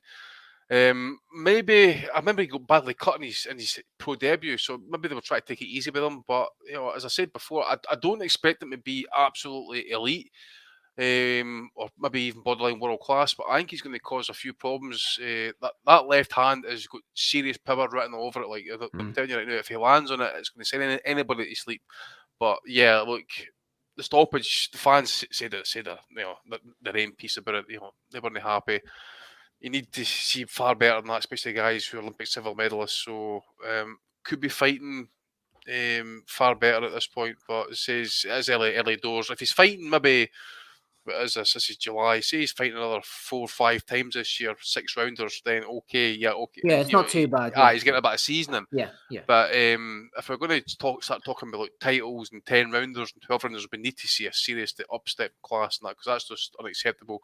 And to be honest with you, ESPN cards have been kind of lacking for me in the last few months at least. Yeah, it's pretty Oh shite. man, Bob is puffing. Man, he is puffing when it comes to putting these cards up. They're just listless, nothing to them. You'd think he'd just splash all his money. Now he's kind of near on the way out, him and Don King. Why not they just spend the money and put some decent shows on? How can he sit at that at 92 years of age or whatever he is, sitting watching that shit? Is Bob really got the full day running these days, or is it not his brother? Is it not his son-in-law? Sorry, Todd DeBurf, yeah. Is it not him that's kind of running things these days? That's true. But Torres is one to keep an eye on. I must admit, it says he could be a bust, but he has got the game changer with that left hand, and I think he can only improve. Looks like a good engine. It seems if it's going to be a dogfight, he is willing to go in there and fucking get in, and involved in that. As I says, he seems to have kind of like hurt very good amateurs, touted amateurs, and that as well. So it stands him in good stead. Maybe the scar tissue for that bad cut in the pro fight might be a wee issue going forward. Now, but as I says, once we see him kind of step up in class, we'll then know whether it's how far can he go in that. But as I says, at this point, that's just not acceptable, really. To be honest with you, I mean, I think he even had 30 pounds on that guy as well. Fucking, it's just poor, mate. Yep, absolutely. Well said. Torres is one to keep an eye on. Just to remind everybody listening at home, in case you didn't know, you're listening to the Boxing Asylum NUTHOUSE podcast, episode 483. Smash the likes, fellas, says Take Ames. He's absolutely right. He's on the panel with us tonight alongside Andy, Matty, and me, Steve. Also, special guest coming in. We'll bring him in shortly. It's not Lobito's Boxing Breakdowns, though. He says, salute to the Boxing Asylum. I always listen to your shows when I'm resting and relaxing. Resting and relaxing, Matty. There's no time for that. We're bringing urgency on a Sunday evening. Very urgent. Very urgent. Right now, I'm trying to talk to Andy in the chat and can calm him down. I think what comments you been putting in? Like you've been sending it to me on Facebook or something? What? No, I'm just typing in here. So yeah, this is boxing is a serious sport. People get hurt in the ring. We take it seriously. That's why we're always so punctual. That's why me, Steve, and Andy are always on time, because we understand the seriousness of this. And then there's these fucking dope smoking rappers that have no respect for the clock, you know. And of course, Matty's comments there are in no way related to the appearance of rapping Rob Kelly on the panel here, live and exclusive. Rob, how are you? I'm just making the Boxing Asylum experience similar to the Thriller experience. You know what I mean? You get a bit of boxing talk and a bit of dope smoking rappers. You know what I mean? It's fucking all bases are covered. Now you got to rap for about 5.5 hours at the end of the evening, though, haven't you, Rob? Yeah. I'm glad your man is fucking relaxing because I'm stressed out of my brain having to fucking deal with Maddie every week. It's fucking I'm glad someone's relaxing. He's doing his best. He's doing his best. He's breaking down the fights, Rob, like crying Garcia. No tears last night. He posted a good performance against little fatty Fortuna. Fuck it. I better go. Can you hear me, you know? Yeah, I can hear you. Oh, sorry, I was cursing there mid-sentence because I thought I was after dropping This is a family show, Rob. Come on now. Sorry, dude. What were you asking me? About Ryan Garcia. Love him or hate him? I love him again now. I'm back on the Garcia hype train now. I want to see this. I believe this Tank fight is next. I am believing the hype. Ryan Garcia is worse than Eddie Hearn, man, because he's going to have a fight against Fortuna. Look good in the fight. In terms of the fight, he did what he's supposed to do, and he won how he looked how he was supposed to look, and he did how he was supposed to do, and won how he was supposed to win against a guy who's a fucking featherweight at the end of his days. But still in all, it looked good. He walked the walk. He talked the talk afterwards. He's telling me Tank Davis for 2022, and it's going to be easy work. So let's see it. I don't think that fucking fight's going to be done. Like, I think Jojo Diaz is probably a more doable fight, isn't it? Like, they're on the zone. The networks and everything are going to fuck this up. Where there's no fucking way on earth that Ryan Garcia and Tank fight before the end of 2022. But Tank was tweeting earlier today as well. So this is how we measure fighters these days and their appetite for fights, whether they tweet out after the other guy fights. Devin Haney left the arena after 3 rounds. I think he'd seen enough. He wasn't impressed. But Tank is the fight we want to see anyway. Forget about 135. That's old news. We want to see Ryan Garcia at 140 and Tank at 140 or wherever the fuck they're going to fight, as long as they fight. Don't see it happening next. But Tank making noise about that fight is interesting to me in that they're making the right noises, and you know, it's a massive fight. We need this fight for the sport. We need this. We need Bud Crawford, which I'm hearing is done for November or October. And we need these big fights like, you know, Chris Eubank Jr. and Conor Benn to keep the sport alive. Now, Conor Benn's making NFT announcements, Rob. Ben Fucking FT. NFTs, man. Who gives a fuck about it? Never I don't know what that is. What does NFT stand for in this case? Not fighting talent? It means it's just magic beans, in it. Like, let me fucking party with your money, basically. But yeah, no good facial fights. Like, cash. good fights. A good fight in terms of Ryan Garcia getting himself back out there, got a little knockout, gets people talking again, and he has Tank Davis's name in his mouth, which is what we want to see. We want to see these two go towards it. We want to see at least 2 out of the 4 fight each other, right? So out of Teofimo, Devin Haney, Lomachenko's in the mix still, obviously 3, so you could put a 5 in there, Tank and fucking Ryan Garcia. We want to see at least 2 of them fight each other, don't we? Like, so we've seen Teofimo versus Lomachenko. Now let's see Garcia versus Tank and see who's. I mean, the build up to it would be sensational, and I'm sure there'll be a big box office event. So maybe they could do a cross promotion, and maybe it's not that far away. But I don't see it for 2022. Even though he's saying top of the year, I couldn't see it. Like, we're fucking July now. Like, no chance. Maybe 2023. We'd hold out some hope. Actually, Rob, one thing Javonte Davis tweeted out, I actually went over and looked at his Twitter, funnily enough, afterwards to see if he responded. I know he said, fuck you, Garcia, and all that, but disappointingly, I saw him say, I'll see you all at the end of the year. And I'm thinking, it's fucking July, man. I'll see you at the end of the year. He's had 1 fight already. What is it? But I think that's what he meant. Isn't that what he meant? Like, he's break his hand, though. Attraction. Oh, he might have broke his hand. No, because he fought Rolly. He fought Rolly since then. It was Cruz he broke his hand against. Oh, was it? But if you're a pay-per-view attraction, you fight twice a year. This is the blueprint. This is the Anthony Joshua blueprint. You fight twice or once a year, or Floyd Mayweather twice a year, Canelo twice a year. This is the bracket he's putting himself in. So maybe he's had his one fight already, and he's waiting on Garcia for the end of the year. I actually was looking at that slightly differently, in that it looked like to me he was signaling, let's do the Garcia fight, because that has to be pay-per-view, doesn't it? Yeah. So hopefully. Hope so. A quick one, Matty. Chase Athletics, one of our American correspondents. That's a great shout there. They're never going to put Benn in against Alexis Rocha, but they are both on DAZN. As Alex Bellotti says, Rocha isn't 40 years old or a part-time chef, but I tell you what, I'd sign me up for that. I wouldn't mind seeing that fight, Matt. You know, that's not bad. At least it's somebody that's more towards the top of their skills than the bottom of the mountain. They're mid-20s. Yeah, that helps. You know, it's good that they're closer to high school than they are from retirement. Yeah, exactly. Ain't that the truth? Yeah.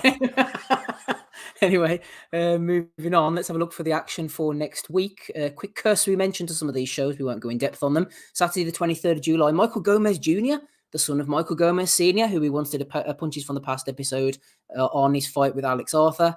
Junior is going in against Brian Phillips for the Central Area Super Featherweight title. So good luck to him on that. Also, Avery Sparrow is fighting William Foster III. I think Foster III is the brother of, is it Charles Foster or Oshaki Foster or something? Anyway, they're a fighting family, and that's an 8-rounder over in Philadelphia, which looks like it could be quite interesting. Also, what about this then, Matty? Liam Dillon, former friend of the pod, 10-0-1, is fighting on a Josh Goodwin show in York Hall against Joshua Oluwasen Wahab. I like the look of this guy, Matty. He's 22-0, 15 knockouts, 24 years of age, originally from Nigeria, now based in Ghana. His nickname is the Wealth Machine. Forget about Money May. It's all about the Wealth Machine.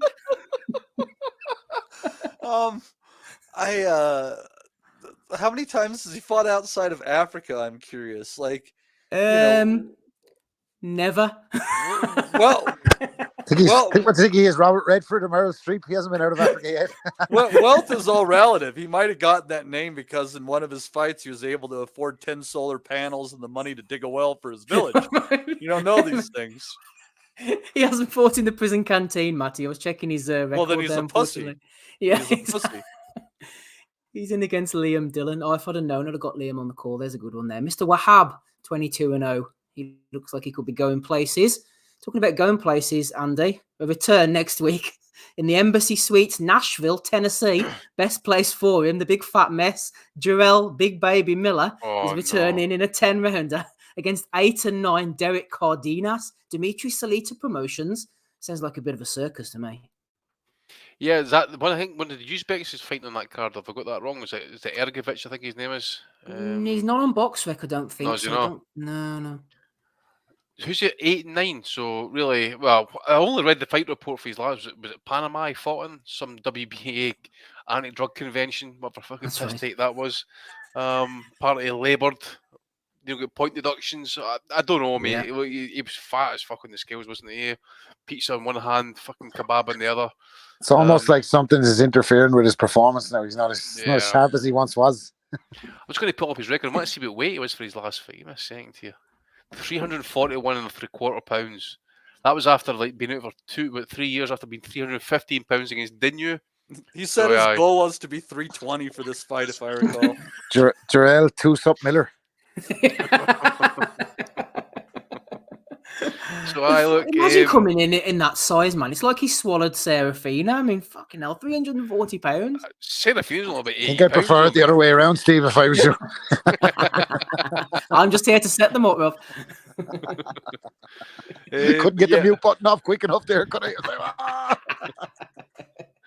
But I see the WBA have got some sort of kind of allegation against them about corruption. To see something kicking about boxing. Seeing Jarrell Miller's also been mentioned in there, something to do with the fights and ranking and bodies and that.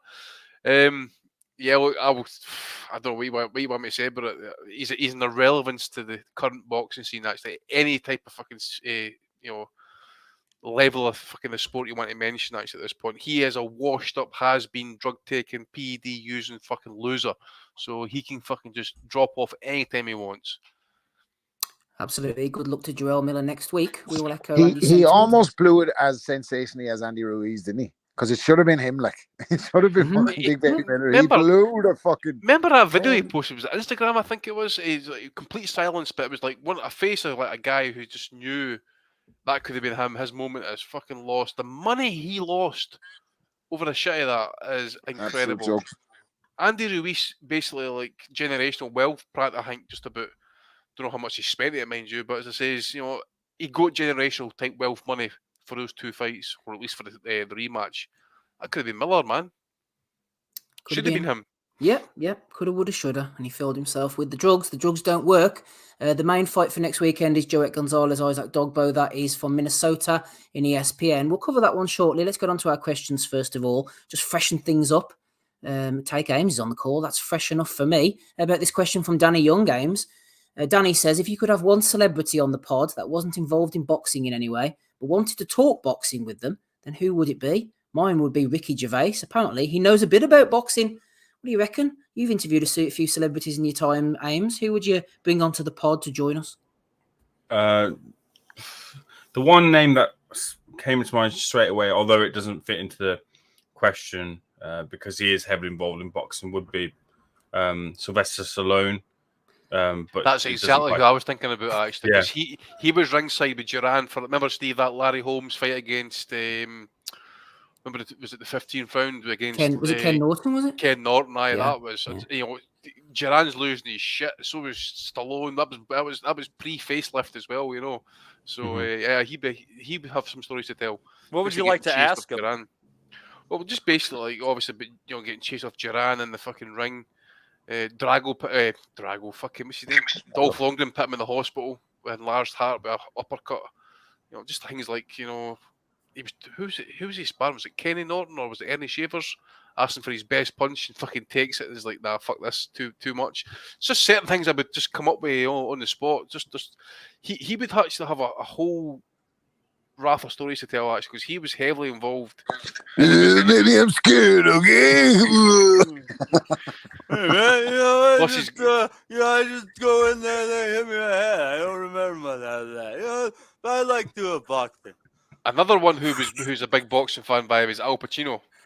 Anybody didn't know that one? Yeah, that would be a good one. Yeah, you put me to shame. I was going to say Helen Mirren. Set me up for an Al Pacino impression. That was like setting it up there. Al Pacino, Big Sly, Arnie, and that seemingly all the big fights happening. They're around at his house watching them. Ames, you might get to interview Sylvester at some point. With these shindigs that you end up at. I was trying to So alongside with that was also the contender stuff he did as well, which I was looking at one point, which is a really good series. At least the first couple of iterations were the brother as well, Robert Stallone, who's also heavily involved with that too, and he ended up managing some fighters too, or trying to help manage some fighters. Burt Reynolds, he's dead now, isn't he? But Burt, if he was alive, was also a big boxing fan. I'm led to believe too. But yeah, a couple of ones Jack I have interviewed. Another one. Jack Nicholson was at all the big fights. Yeah, he was at Arguello against Pryor, by the way, both fights ringside. There you go. One that I have interviewed, who's a boxing fan too, Noel Gallagher of Oasis fame. That'll be a good. Have you interviewed him? Yeah, I did. Yeah, so post Fury White in the changing rooms, I spoke to Noel for a bit. So no doubt he'd have some good takes on another fellow who had some great takes too. Gordon Ramsay, you regularly see Gordon Ramsay as well in the crowd, don't you? And backstage too, he'd be. Used to be at the Out of the Hat fights back. Yeah, he was always at Nazim and that, wasn't he? Yep. So yeah, those are a few that I throw out there. I'd like to interview Dave Chappelle because he brings boxing into a lot his comedy. It seems like about once every special he has a boxing related reference. He's a big boxing fan. What was that, Rob? Chappelle's a big boxing fan. Yeah, he had a whole bit about going to Mayweather Pacquiao with his Filipino wife and how awkward the drive back was. So. Good stuff. Okay, next one here, Andy. More serious matters from Joe Kennedy. He says, how good was Homicide Hank, Henry Armstrong? Does he have legitimate GOAT claims? While you're getting your thoughts together, I was having to think about this earlier, actually, Andy. And when you're looking at guys like Armstrong, it's difficult for us, obviously, because he was in the 30s and there's limited footage. We're trying to read things and that. But this was an era of activity, which meant you were fighting consistently. and you had to be consistent to be the best. There was no messing around in this time. One false move, you were knocked off your perch. And the crazy thing is about Armstrong, he fought 27 times in 1937 alone. I'm talking about Gervonta Davis here, maybe turning up for his second time at the end of the year. 27 times in 1 year, won them all, 26 by knockout. These are the crazy statistics you're talking about when you're trying to judge guys like Armstrong, Robinson, Leonard, Greb, and all these fellas. Yeah, I mean, I remember reading. I've got a few of his fights actually, believe it or not, on hard drive and stuff. I can get copies for you if you want. I can remember he fought. Was it Lou Ambers? Like 1 month, and then he went on up in weight to fight for another world title like 2 months later. Maybe fought again, maybe 2 weeks after that, in some sort of kind of another title fight. These were guys like even Ray Robinson's era. Like these guys were fighting like almost every other fortnight. Didn't really need to train. They fucking fought to stay in shape. A legit fighter, mate. He is an all-time great. How high you want to rank him up for debate and that, but he was a non-stop high-pressure fighter. Threw loads of punches. Criminally underrated actually, because people just thought he was an absolute brawler, but you had wee deft moments in that where he could actually make you miss and then make you pay for it. But if he got you up against the ropes, mate, you were in serious bother. Actually, yeah, that's a really good point, because your man Gadget Grill Boxing, I'd highly recommend anyone on the pod to follow him on Insta. He's a guy out of Philly. I got to know him just from online. Actually, I think I know one of his cousins or something who's a rapper. But he made a good point earlier in the week, and he was talking about Henry Armstrong, showing how he used to duck under shots and that, like saying that like no idea is original, basically. Like you would have thought this was Sweet Pea style, but everything in boxing has been done before by somebody else. Like. And yeah, Armstrong completely underrated. I think he was the first ever to win 3 world titles at 3 different weights, and he just fell short of the 4th one. Division era, mate. He held them at the same time as well, didn't he? In the 8th division era as well, mate. There's how many we got these days? 17, 18 divisions. So by today's standards, that'd be a 6-weight world champion, like. So that's quite fucking, even for the depth of talent at the time or whatever. The activity kind of overrides that, doesn't it? So you can be fighting guys that are below your level, but if you're fighting 30 times a year and you're winning them all, like it's saying something fucking good about you.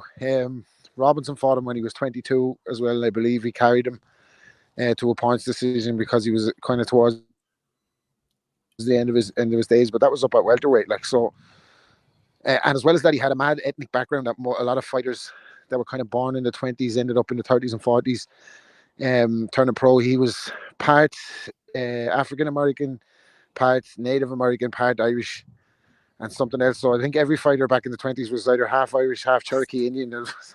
Son of a sharecropper as well, Rob, man, brought up in real poverty. I've had like debates with guys in that early years. Like I remember Tommy was still about these days, and that he would tell you that. But I would honestly say that if you're going to put down a top 10, Hank is going to be in it without doubt. I mean, there's nobody done it. had him second, by the way. There you go. Did he? Yeah, that's a good shout. Well, like I tell you what, like think about it. The first man to win 4 world titles at different weights was Thomas Hearns, and that was in '89 against Juan Domingo Rodan. So his record stood for a good 30 years, like before anyone surpassed it. Do you know what I mean? So that's what I'm going in itself. And look at the eras that followed and the fighters that followed. In the 60s, 70s, 80s, 90s. You know what I mean? So yeah, absolutely unbelievable fighter. It was about the mid 30s, maybe late 30s, and that's when he really came into his peak. And that, as he says, he was fighting every other week. And you're talking, not just fighting, he was fighting like world title defenses. That like it was a lightweight belt, and then up to welter, and then back down to lightweight. Yep. I don't know if he actually defended the featherweight crown. I know he won it. I can't mind if he ever did defend it, to be honest with you. But another great American fighter who was robbed of his biopic as well, wasn't he? Like he should have had. If you think about the fighter, there should have been a movie about his life. Like he could just stand in the pocket with that, as it says. He could just roll the head under your shots, just come up underneath and just fucking rip you upstairs, downstairs, up the middle. He just non-stop. He was relentless in his prime, mate. I think, as Rob says, this day he would be a bona fide fucking superstar, mate. Absolute multi-millionaire, destroying everything in his weight.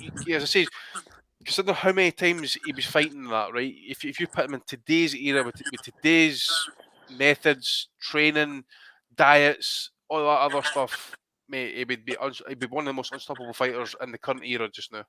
They say between Jacobs, 100 KOs apparently, 100 KOs. Somebody said. Yep. Yeah.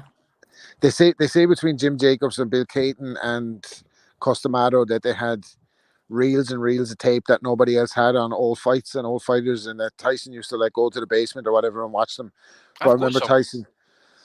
Oh, I've seen him. Like I have some of his stuff on VHS. I don't know of any way of converting it, but I remember Tyson giving an interview after he won his heavyweight You're title. Irish. You can figure out how to convert them.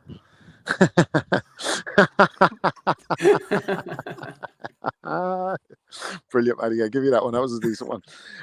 Fucking what's he call it? But I remember Tyson giving an interview shortly after he won the heavyweight world title for the first time and talking about a fighter he'd like to compare himself to. And obviously the obvious comparisons were Dempsey because of the haircut and the one color shorts and the boots and that. But he actually made reference to Armstrong, and he was like, when I used to go sparring, I used to try and throw as many punches in one round as Henry Armstrong. As Armstrong used to throw up to 400 punches around against some opponents. Now, show me the opponent that's letting you hit him 400 times, by the way. But anyway. Josh Kelly's opponents. Exactly. But yeah, no, you can't sleep on Henry Armstrong's stature in the sport, which is easy to do as time goes on. But no, he definitely deserves his place up there.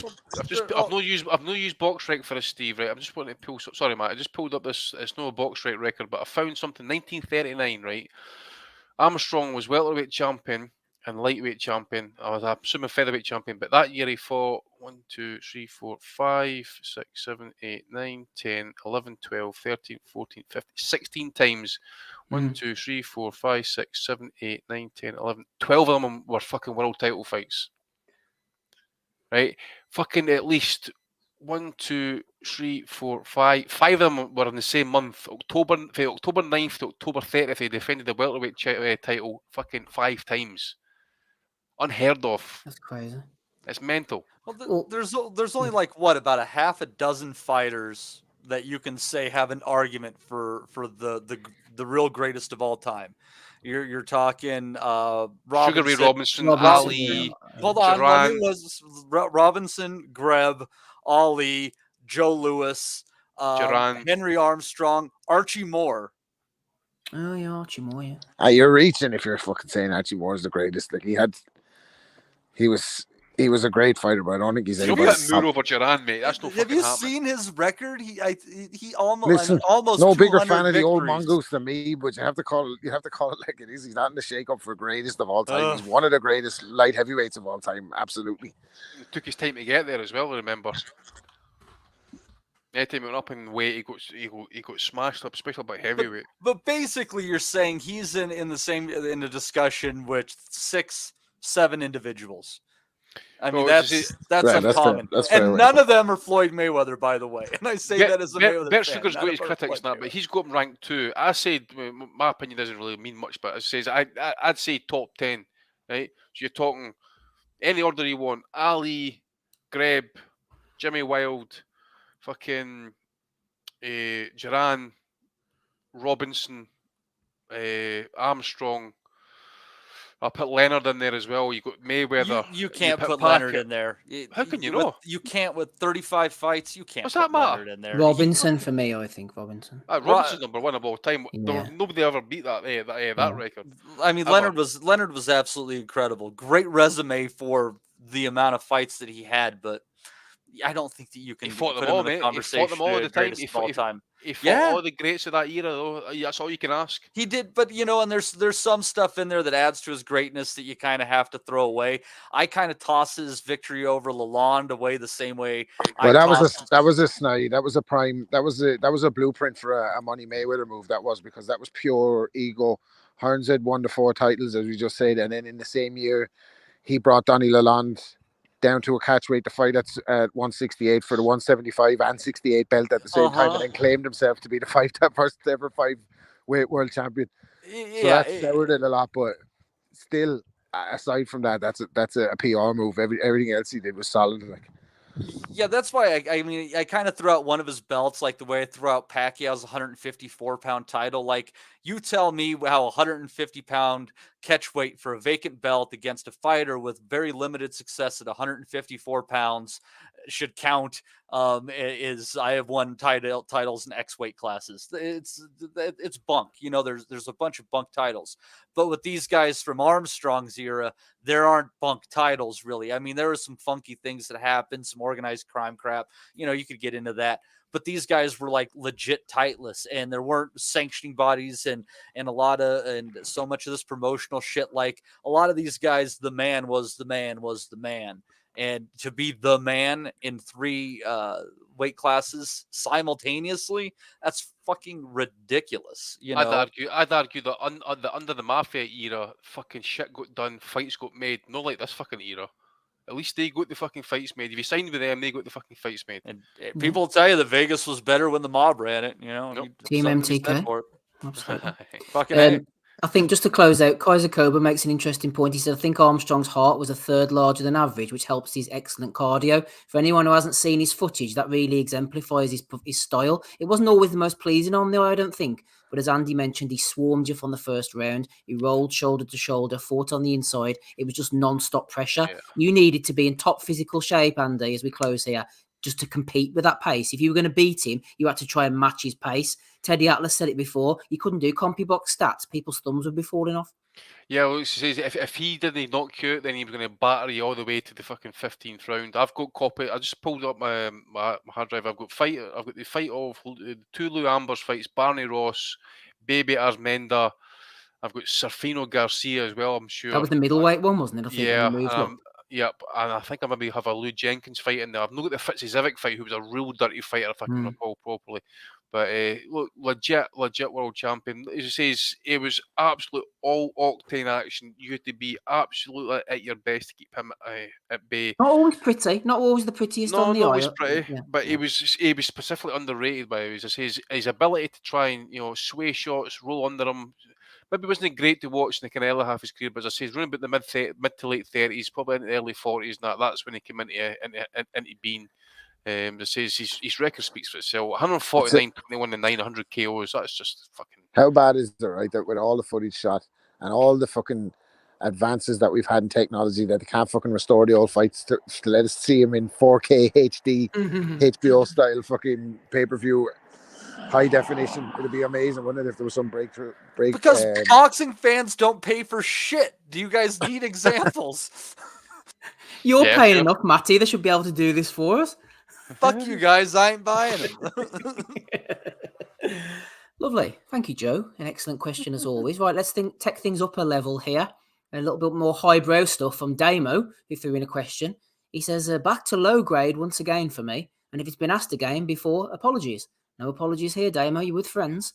I was randomly watching highlights, Bo versus Jorge Luis Gonzalez, and it made me wonder, what are some of boxing's most shocking haircuts? Please discuss.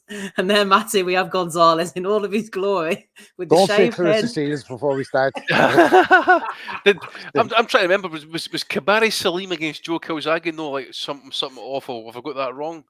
Oh, I can't remember. Paulie Malignaggi against Lovemore Indu. Paulie Malignaggi, he's had a fucking few.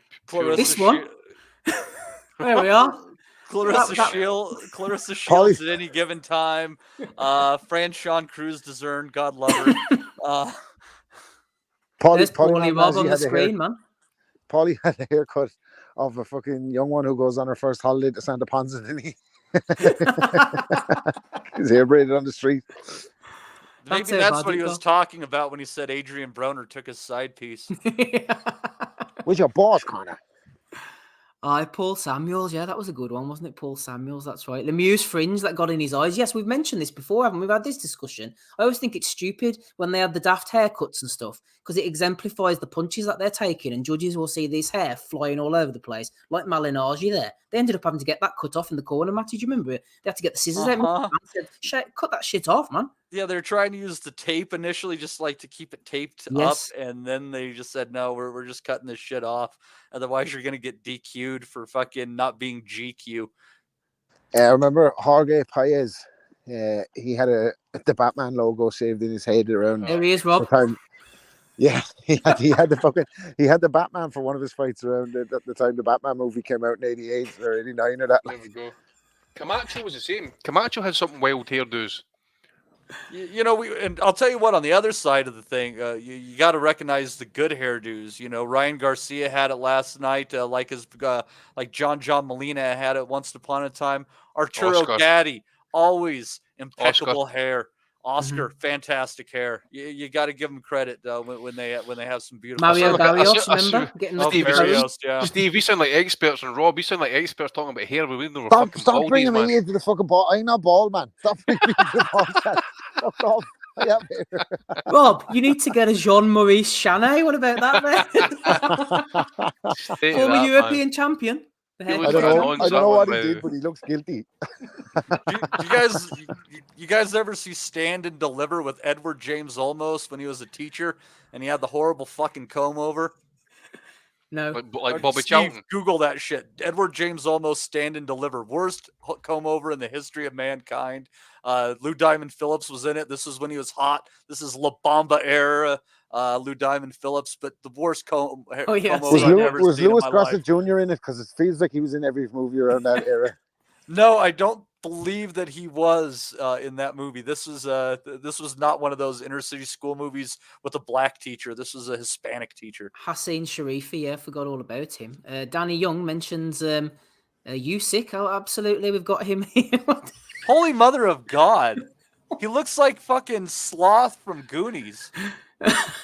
That's that Cossack type hairdo, isn't it? Yeah. It's a kind of a goth. I'm going to shoot the school up hairdo as well, isn't it? Like, it's a good job he can fight with a fucking haircut like that. Going live on Twitch. Very Rammstein-esque. Somebody knows all the words that Morrissey's ever written. Oh. How about Alfredo Angulo? Oh, he's had some bad ones. He's had some cornrows, did they not? Cornrows, yeah. He had the long hair, I think, for the Alvarez fight. Dude, I tell you what about Margarito against Pacquiao with the fucking cornrows as well? He even had the wee studs in the back and got his fucking face. Yes, I forgot about that one. Oh, I should have put that one in. I forgot about that one. Yeah, Ivan Redcatch. He's been guilty. If he looks like a tennis ball. That looks like photoshopped. It's so fucking vibrant. That's insane. Chris Colbert has some few shockers in there. Remember that pink shit that he had in, man, with the fucking leopard, like the leopard type fucking hairdo as well. I don't know why I thought of this with Chris Colbert, but hey, Andy, good news that Tevin Farmer Mickey Bay fight has been rescheduled for August in Arizona. I heard so. It went from Ghana to fucking Dubai to fucking some shithole in America now. Some like reservation off the fucking outpass somewhere. Just going down the ladder, man. Yeah, Make this exactly. shit happen. I'm curious enough now. Fucking hell, we started off getting $10,000 under Uncle Dan Kinahan to fucking two bob. Yeah. I wonder what Tevin Farmer's hair is gonna look like. Oh, he'll not know anyway. Costa's used rat tail. Dennis McCann. Eddie Hearn's wig's getting thrown in by Liam Davis. Oh, the old fucking plugs. Howard Eastman in the beard, yeah. Howard Eastman always threw in a good one. What about, do you remember this guy, Andy, from the early 2000s? Contender Raymond Javal used to shave the crown into his hair. No, I don't remember him. Yeah, he was Dutch, yeah. I think he was Suriname or something. Oh, I do remember. He was. Did he not fight at super featherweight? 130? No, I think he was middle. I think he fought Sturm or super middle, something like that. Yeah. I'm thinking That's somebody fucking else. shocking. That is. That's shocking. Temptation to get a fucking magic marker, go down the middle of that. I swear. You know, if you've turned that picture upside down, it's John Mark Mormack. He looks a bit like Johnson off Peep Show, doesn't he? Stick that up your dojo. It's his halo. He's such an angel. Here you are, Matty. The classic Tommy Morrison mullet. The mullet. Well. The mullet is slowly coming back. I've noticed. noticed. Well, by the way. Yeah, well, yeah. A lot of things for Tommy were pre-AIDS, happier times. Oh, Cedric Sniff. Remember the Croatian heavyweight fought Lewis? Was it Maverick? His name was? Zelko Maverick. Do you guys remember when Hellenius was going horribly bald and he still had his mullet going on? Yeah, that was pretty awful. But it just makes me think, like 90s wrestling, like all early 90s wrestlers had a mullet. You're talking like an 80% ratio of mullets as far as the hairdos in wrestling at that time. And Nigel Benn had a few awful ones as well. Actually, I remember back in his very early days, he even had some sort of kind of like. When was the last time you had a hairdo? Me, I've not had one for fucking decades, mate. You're staying relevant, aren't you, Andy? Yeah, exactly, mate. Yeah, Yumi Yappy says, has anyone ever had advertising shaved into their hair? I want to say somebody had like advertising sprayed into their hair. One of the South Americans, I'm sure they did years ago. Can't remember who it was now. There was a big trend, wasn't there, around the start of the 2000s with I think B-Hop didn't he have a casino spray painted Back onto his spray, back or yeah. something? Sven Otka with Condomi, yeah, we're talking about that the other week. Hopkins. Yeah. That's right. Smido's had some bad ones, says Danny Young. Maybe else, I don't know. Keith Furman as well. He's got a couple of shockers. He has the same haircut as Bunsey, doesn't he, Smino? Oh, Smido does, yeah. What about Bean? Bean goes for the comb overlook, doesn't he? Let's see if we can Don't forget that fella that was pictured with Mauricio Sullivan. Oh yeah, him. Yeah, here we are. Oh no, Andy's mate. Fucking hell. Grim. Who the fuck? I still want to know Who the exactly fuck why who is he that guy doing that? Like, what is the fucking? You know what? I'm going to come up with a boxing character that turns up at all WBC events, loosely based on a real life composition of Captain Caveman's face. What's going on with this fella? Like? The years have not been kind to Teen Wolf. David Tua's here, yeah. That's middle-aged Wolf there, isn't it? Jared Hurd as well. He had an interesting haircut. Anyway, we'll move on from that. Thank you for that demo. Picture of Mauricio Senior in the back of that cracks me up. That's what I always think. Looking on approvingly. What's his name? Doesn't matter. It's fucking out of my head now. Actually, I'm trying to remember. It was a heavyweight guy. He had the fucking shocking hair. Doesn't matter. On you go. Let's move on to ESPN. Joe Gonzalez, Isaac Dogbo, Gabe Flores Jr., Giovanni Cabrera. I've seen Cabrera fighting before. Who's he fought? Let's have a look down his record quickly. Rene Teles Duron. I think it was that fight in the bubble. Looks a bit like Anthony Fowler. Anyway, I'm going off on one here, Matty. Bring me back to sanity quickly. This ESPN card. Have you decided who is going to be in the prediction league this week? Because beforehand you were deliberating. Well, Steve, because they are the people that in the Patreon group are so worried about the midweek fights from Asia, let's just go with both of these fights for the prediction league this week. Right, okay. So we'll go with you first of all then. So Gabe Flores Jr. You're not taking a one for Thailand then, no? No. Where you're over under bollocks. We'll let that go. We're going with Gabe Flores Jr. first of all. So he was the guy, Matthew, who lost to Luis Alberto Lopez. Should have got stopped, really. Managed to last the distance just about. In against undefeated Cabrera. Who you got, Matthew? You know, that loss that Flores had should really set off some alarm bells. And then his next performance wasn't very good either. Neither of these guys have much power. You would have to think that this is going to be a distance fight, Steve. It's considering their form recently, Cabrera's looked better moving up to lightweight from super featherweight.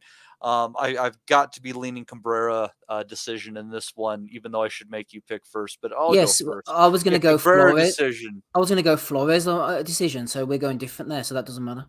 All right. Right, okay, fair enough. It's 10 rounds, Andy. Flores, Cabrera. It's in the prediction league. I'm going for Flores on points. He lost to Lopez. Cabrera's undefeated, but hasn't really been tested yet. What are you going for? I don't know, mate. I'll probably go Flores on points. The Flores was the one that lost his mum in the drive-by shooting, eh? Yes, that's right. That's right, aye. You say that Lopez defeat was quite heavy, actually, for what I can recall. Didn't see his last fight, but I'm expecting a wee bit of kind of bounce, I suppose. And if he's got any ambition in the sport, he's got to win this fight. Not so much look good doing it, but I think he's got to at least get the win, just chalk up a few victories, get the confidence back up, and that. I don't think Cabrera's even been in a 10 rounder at this point? Possibly, I'm not too sure. Couple of 10s, Andy, never a 12, and one of the 10 was a split against a 9-2 guy. Go further back. He was in a lot of 10 rounders earlier in his career. Yeah. Was he? Yeah. I'll go Flores points. Flores points for me. Flores points for Andy Robb. Cabrera points for Matty. Yeah, I'm going. Do you know Cabrera is the son of Danilo Cabrera that Barry McGuigan defended his featherweight title against? Interesting. Thank you for that. No, he's not. I just made it. Right now. I knew you were on one. He's not even messing. Yeah, I'm going to go Cabrera points. All right. Ooh. Cabrera points, right. And the main event then, so that's Joet Gonzalez against Isaac Dogbo. Something tells me that this is a bit of a shit fight, but I'm thinking actually, Matty, might be quite interesting. They're both come forward guys. They're both failed at the top level. It's decent B-level ranking kind of stuff. I don't know why ESPN keeps making these 10-rounders. I think Gonzalez against Dogbo for WBO International Featherweight title should be a 12-rounder. Is the fact it's a 10, does that mean anything? Does that play into the betting, to the predictions, Matt? You know, I think that you'd have to think that if someone's getting stopped, it might be a little bit later on in the fight. So that definitely might trim that down a little bit. But I mean, Joet Gonzalez has been in with the best. He's good size for featherweight. Dogbe continuing his campaign at featherweight. And I always thought he was small at 122 despite his success there. I think there's a good chance for Joet Gonzalez to get a win against somebody who was a former titleist. I think that size is going to tell in this one. Dogbe smaller, throws the wider punches. I think Gonzalez is going to be able to catch him down the middle a little bit. And you know what? I just think the size is going to matter. And I'm going to go Gonzalez by stoppage. Oh, interesting. I don't see that happening, Andy, to be honest with you. I don't really rate Gonzalez against a mover. Stevenson led him a merry dance. But if you're going to put a guy straight ahead, no special effects, it's going to be fireworks. I think this is going to be a good fight. It's going to be a tear-up. But I'm leaning towards Dogbo. Not really sure about points or knockouts. What do you think? I think it's a decent 50-50 fight for where both guys are at actually at this point. It's your typical ESPN Plus, or is it full ESPN? I'm not too sure. But yeah, well, it's a type of ESPN fight plus size, so it's on the app. So it's your typical ESPN type fight. I'm saying I think both guys have been in kind of like similar opposition type level, and that I just think they're good fighters, just maybe no at that world level as such, or maybe no anymore anyway. But it's possibly a crossroads fight for him getting to a world title if here on in. Dogbo's making some sort of kind of run at a comeback. Done okay his last couple of fights. Maybe eked it out, shall we say? But I'm going to go with Gonzalez on points. It should be interesting on the facts, to be honest with you, but I just don't know with Dogbo. He had that rough. Was it? I forget who's it. Was it Manny Rodriguez that he fought? I think. And his dad was a wee bit kind of like over commanding him, shall we say? And I just thought maybe he kind of lost his way a wee bit, maybe his confidence. So I don't know if his heart's really in boxing. I know he's got a good education behind him and that he maybe just uses the sport as a kind of payday. So I'm just not too sure where he's at this point. But I'm going to say Gonzalez wins on points, maybe a majority. Yeah, Navarrete. Yeah, it was Navarrete. Sorry, that's Navarrete. Yeah, he took a bad beating in that second fight against Navarrete. He's had a few wins since, but a majority decision win over Adam Lopez, who's been found out at a decent level. Majority against Christopher Diaz, who's decent, but again to a certain level. I really want to go with Dogbe on this just to keep things interesting. But yeah, I think got either Gonzalez points. Did you say stoppage, Gonzalez, Andy? Did you or points? You said points. I said stoppage. Points for Gonzalez. Yeah, I can't make a case for Dogbe, especially listening to you boys as well. I just don't think that he's going to be able to beat Gonzalez. Rob, what are you going for? Rob, Gonzalez, Dogbe?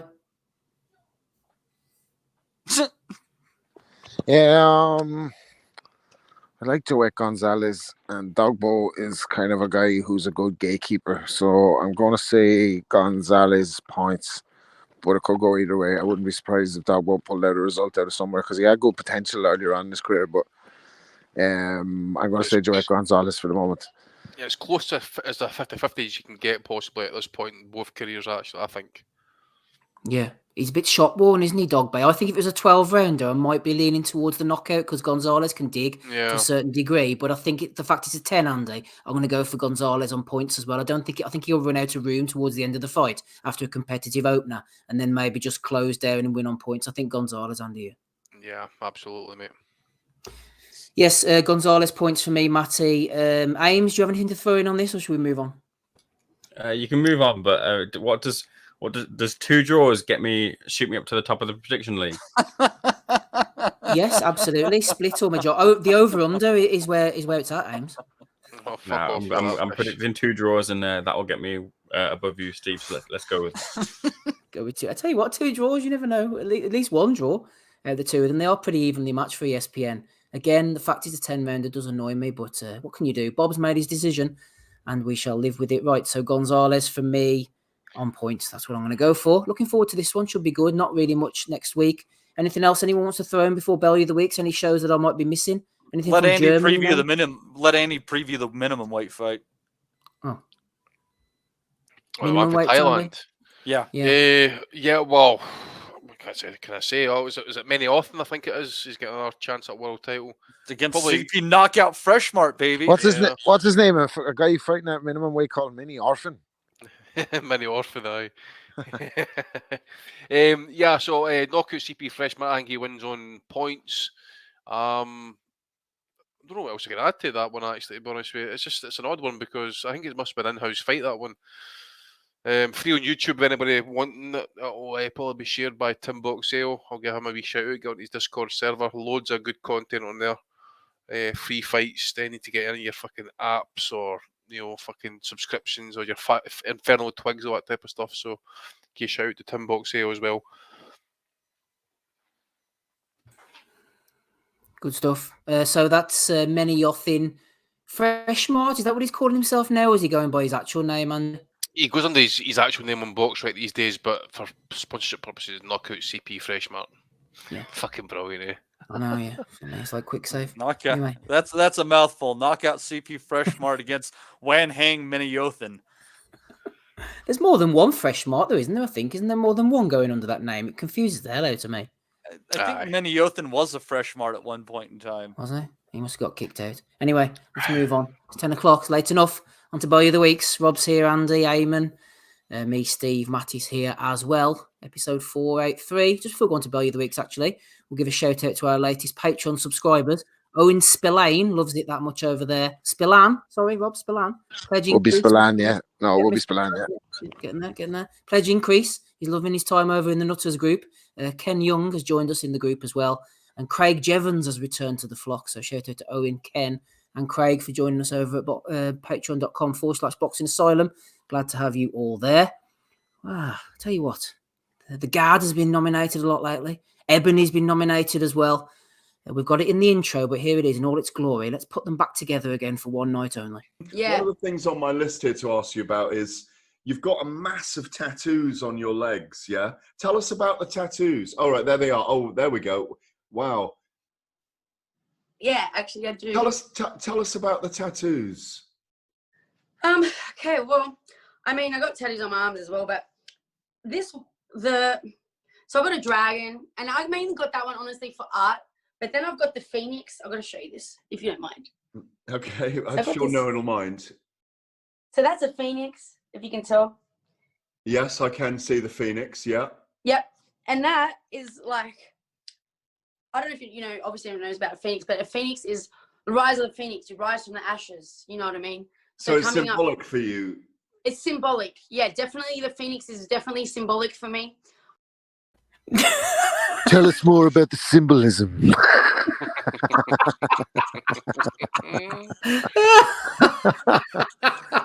See the look at the light on his face. See when her foot flashed across that screen, the fucking look on his face, man. Unbelievable.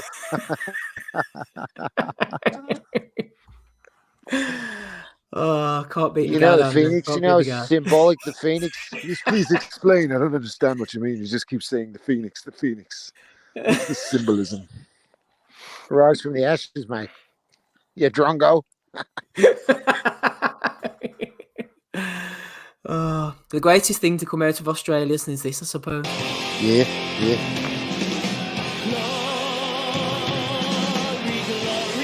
Here comes Father Dave, led out by Tony O'Loughlin. My goodness, Tony, I've known him since the 80s. God love him. He's been a great trainer in the Sydney region for a long, long time. The punching priest, Father Dave. Tell you what, isn't that some entrance?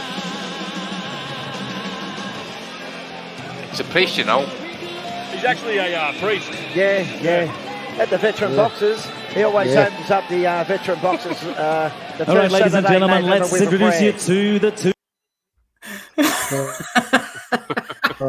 Andy's got to be fucking hating Australia now. He has Ebony Bridges' father Dave and Postacoglu. He fucking hates Australia. Don't worry, we've got Harry Kuehl in there as a fucking spy agent, you know. Harry Kuehl. Leeds legend, you know, Harry Kuehl. Yeah. Got a tattoo, Harry Kuehl, mate. Right, so on to Bowyer of the Week then. We've kept him for long enough. Poor old Ames, come on. He's been with us for 2 hours now. Sorry to strangle you there, Ames, but thanks for sticking with us. You are, of course, the special guest. Ames, fair play, by the way. Saw your interview with Frank Warren. You're doing a blinder there in the mainstream. So good on you for still checking in on us, absolute degenerates, every Sunday night. Cheers, fella. Appreciate it. This isn't going to do your career any good, Ames. But I tell you keep what, us off your LinkedIn. Yeah, keep us off your LinkedIn. Yeah. No links to us. But you were at the Hamza Shiraz card last night on BT Sport, and you happened to bump into a certain boxing celebrity. I haven't seen him here tonight in the chat, but tell us who you bumped into there at the Copper Box last night, James. Just before I get to that one, Steve. Steve, you let it go. You let it go. You haven't got the React one first, have you? Yes, I have indeed. Yes. Would you like me to put it up now, as they say? Yeah, throw that one up. What the fuck is that? Ames sent me this during the week. What's going on here? Who is that? Ex Burberry. It's quite hot these days, so that's looking like one of those push pop ice lollies. But I saw that come up, or a traffic cone. I saw that come up, and I was just very bizarre look from Richard Rackpour, who's a Rikers Island chic there. Going on. Who's startling in Burberry wear. But yeah, no. So from yesterday night, so we finished the Queensbury show and went to grab a drink with some of the Queensbury lot and just wind down and get the uploads going. And as I was sitting down, I was approached by a member of security, and the member of security was like, "Oh, where you guys come from?" I said to him, "Oh, we've all just been at the Queensbury show." He goes, "Which one?" I said, "It's Hamza Shiraz. He fought Francisco Torres on the card." He goes, "Oh, okay. I'm so out of the loop with boxing." I'm like, "Oh, you like boxing, do you?" And he goes, "Yeah, no, I watch boxing quite a bit. I'm out, like I said, I'm out the loop at the moment, but I watch it quite a lot." He goes, "Don't I know you from somewhere?" And I was like, he pointed like in my direction, and I turned around. I thought he meant maybe one of the Queensbury lot.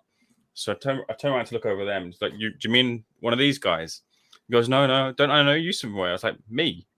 And he goes, yeah, I'm sure I know you from somewhere. I was like, where'd you know me? And then the guy goes, oh, yeah, you're in the Asylum chat, aren't you? I'm like, yeah, I'm in the Asylum chat. He goes, I said, who are you? Oh, so I said to him, what's your name? And he goes, oh, my name's Jason. And I was like, Jason? Man, like Chuckwu. He was like, yeah, it's me, Jason. I couldn't believe it, to see Jason. As soon as I saw Jason, naturally, I leapt up off of my feet and gave him a big hug. I said, Jason, what are you doing here? He goes, I'm working in it, working. Legend. What a legend. I said, we chatted about some boxing for a bit. And I said, I've got to get a picture with you, Jason. I'll send this to Steve. He'll love it. I'll nominate us for Ben Louis. He goes, yeah, no worries. I start to get the picture, and you see the face mask he's got on. He puts the face mask up. I said, Jason, what are you doing? He goes, oh, they'll recognize me from my eyes, innit? I said, great Chuckwu logic there. Brilliant. I said, Jason, pull the face mask down and we'll get this picture. So there you go. Pull the face mask down and give React back his fucking jacket. That's what I was thinking, Rob. That's exactly what I was thinking. So, Ames, can I ask, did you actually go on the wee detour of his house? I think he sleeps in the fucking toilet quite a lot. He's got his bed and his fucking pots and pans in there by any chance? No, I asked Chuckwu, I asked him, like, is that actually you? Like, Steve obviously has gone on with the whole fake Chuckwu meme, and I obviously pushed that as well. But he goes, no, it is actually me. I'm in there. I just come in really late every time. And he was laughing about it too. Story of me life, Chuckwu. Don't worry about it, man. So like obviously it's still the rumor as to whether that was a real Jason Chuckwu or not, but it seems to be that I've pictured the lesser spotted real Jason Chuckwu last night. That is fucking amazing. Brilliant. Yeah, it'd be pretty random for somebody to pretend they're Jason Chuckwu, so I take him at his word. See if anyone ever recognized me from Boxing Asylum, that'd be a fucking low. I swear to God. See if I see them t-shirts Danny's doing. I hope everybody buys one. Buy you a Boxing Asylum t-shirts. Get on to. Is it Danny Young that's doing them, Steve? Yes, Danny Young. Yeah. Make sure available now. But if I ever see someone with one of them fucking t-shirts, I'm jumping into the next shop that I can see. Fuck that. I'll tell you something. I got a wee kind of windy in Belfast, right? I'm in the fucking bar, right? Ordering it. It says to the barman, it says 2 pints of Guinness, please. And just by saying 2 pints of Guinness, this guy standing next to the bar turned to me, swear to on my kid's life, this is fucking true. Turned to me, says, "You're Andy Patterson." I went, I'm fucking scanning for exit doors and looking for the nearest fucking bottle I can glass this cunt just in case. You killed my brother. I says, "Who are you, bud?" It says, "Oh, I listen to your podcast now." I says, "You want a drink?" I says, "No fucking problem, mate. You can buy me a fucking whiskey." So that's fucking true. Shout out to him if he's still listening. Dickie's name is, I think he's Scottish actually.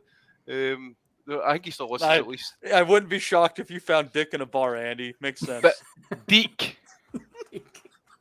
So, we'll have to add with Jason that he liked the look of one of the interviewers that I was with, and he was dropping a bit of game on them, and his biggest line was, "Just watch out for me. I'm going to be."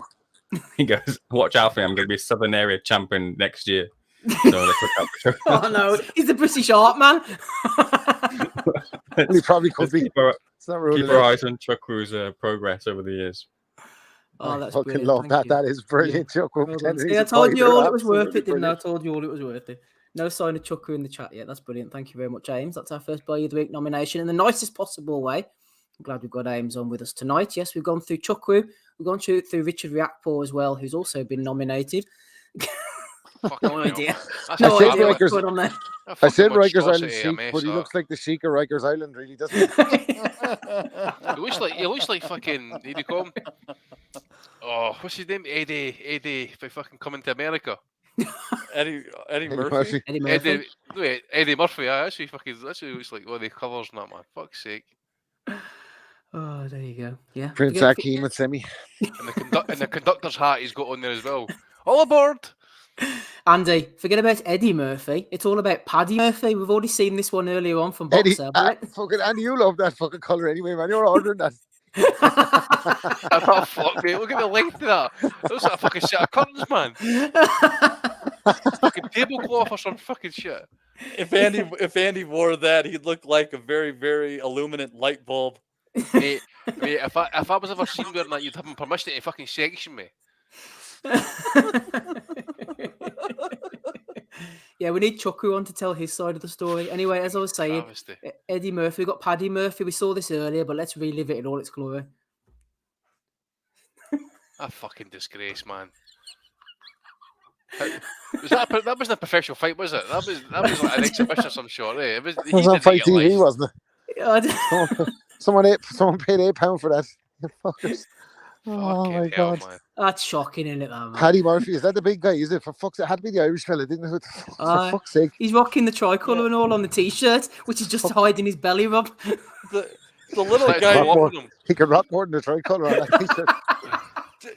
Trust me, little dude, if you can keep his belly at the end of your jab, he can't reach you. He said he wore a t-shirt. No, why are you wearing a boob tube, man? I said, bring me a t-shirt. I don't know what was going on here, but there was all these YouTubers and TikTokers. I noticed Thomas Carty, the professional heavyweight, said someone's going to get killed on one of these shows, but I really don't think they are, to be honest. If you actually see the standard of it, I think they're all pretty safe, especially with these pair here. Fucking Carrot Top hasn't even seen Roy Jones, Glenn Kelly as well. A fucking cheesecake hasn't fucking seen a fucking boxing gloves before, man. That war has really taken its toll on the children of Ukraine. My 3-year-old could have seen it, that couldn't be a problem. Fuck's sake. That's bad, isn't it? Rob, were you going to come in with something? Oh, I was just. He doesn't know what to say. Was that actually pay-per-view? Was that on Fight TV? Yes, did you say, Rob? $7.99, something like that. I'm trying to kind of equate the value of the Boxing Asylum versus that card. Like, and if that card is worth £7, what is the Boxing Asylum worth? You tell us, listeners. We haven't even had a super chat tonight, Rob. I know, that's what I'm saying. Tight bastards. Benji, it is a cost of living crisis, possible recession coming up, but that's Yeah, fucking well, that's horrendous, man. fair I enough, need yeah. to ask Tim Boxdale if he paid for that shit. I bet he did. Oh God. Come on, man. A fucking travesty, man, the fucking box. And then you got acid wet when the fucking pads. Well, the boxing pads. I showed the wife it. I said, she looks like she gives head fucking better than she fucking punches to the head, man. Fucking hell. Oh dear. Anyway, let's quickly move on, shall we, from that travesty. Eddie Hearn was talking to pro boxing fans. This was nominated in the Nutters group, by the way. We want the Keith Thurman fight, Eddie said. I've had a million questions today about Conor Benn against Chris Eubank Jr. We're not in final negotiations about that fight. It's a fight that always gets brought up because, of course, it's one of the biggest fights of all time. But right now we're focused on the welterweight division, and hopefully that will be Keith Thurman. It's one of the biggest fights of all time. It'll never be Keith Thurman, I can guarantee you that right fucking now. Al Heyman and PBC aren't doing business with fucking Evening Ed. That's just not happening. One of the biggest fights of all time. It'll be the biggest event of all time. It'll be a stacked card of all time. It'll be the price of a cup of tins and a fucking curry. Fuck off, man. Who wants to see this pish, man? Fucking Eubanks. Remember what Eubank did to fucking Nick Blackwell? This has got that potential. Do you think he could be that bad? I think so. I really think so. I mean, fucking, come on, man. I have to agree with you there, dude. I think I'm going to jump in and give the guy as a nomination here because I saw him on TalkSport talking about this fight, and he said, "Yeah, it's making everybody's mouth water." Well, no, it's not.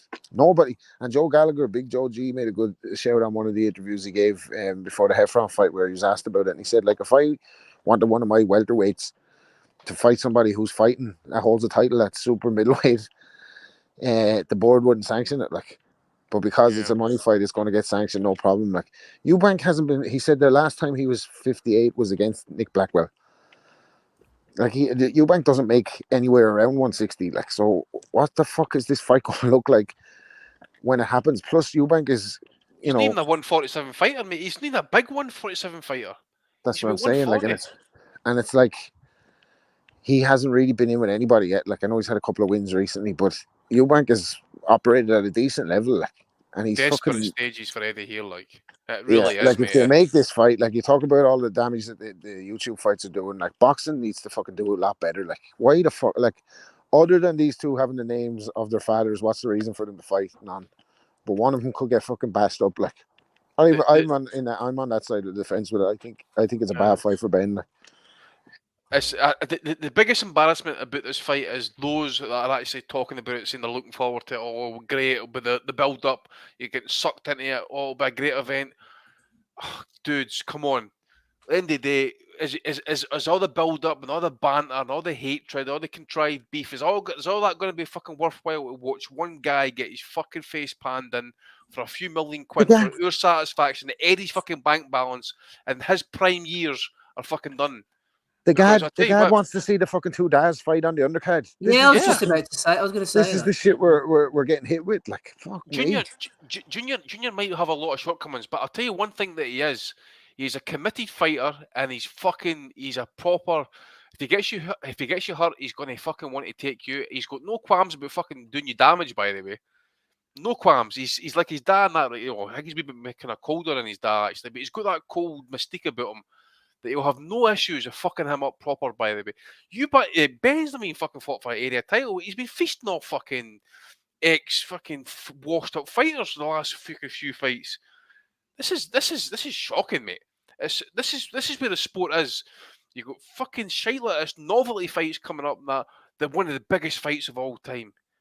And Eubank as well. It's kind of the end you'd expected for him really when you see the pattern of his career. Like,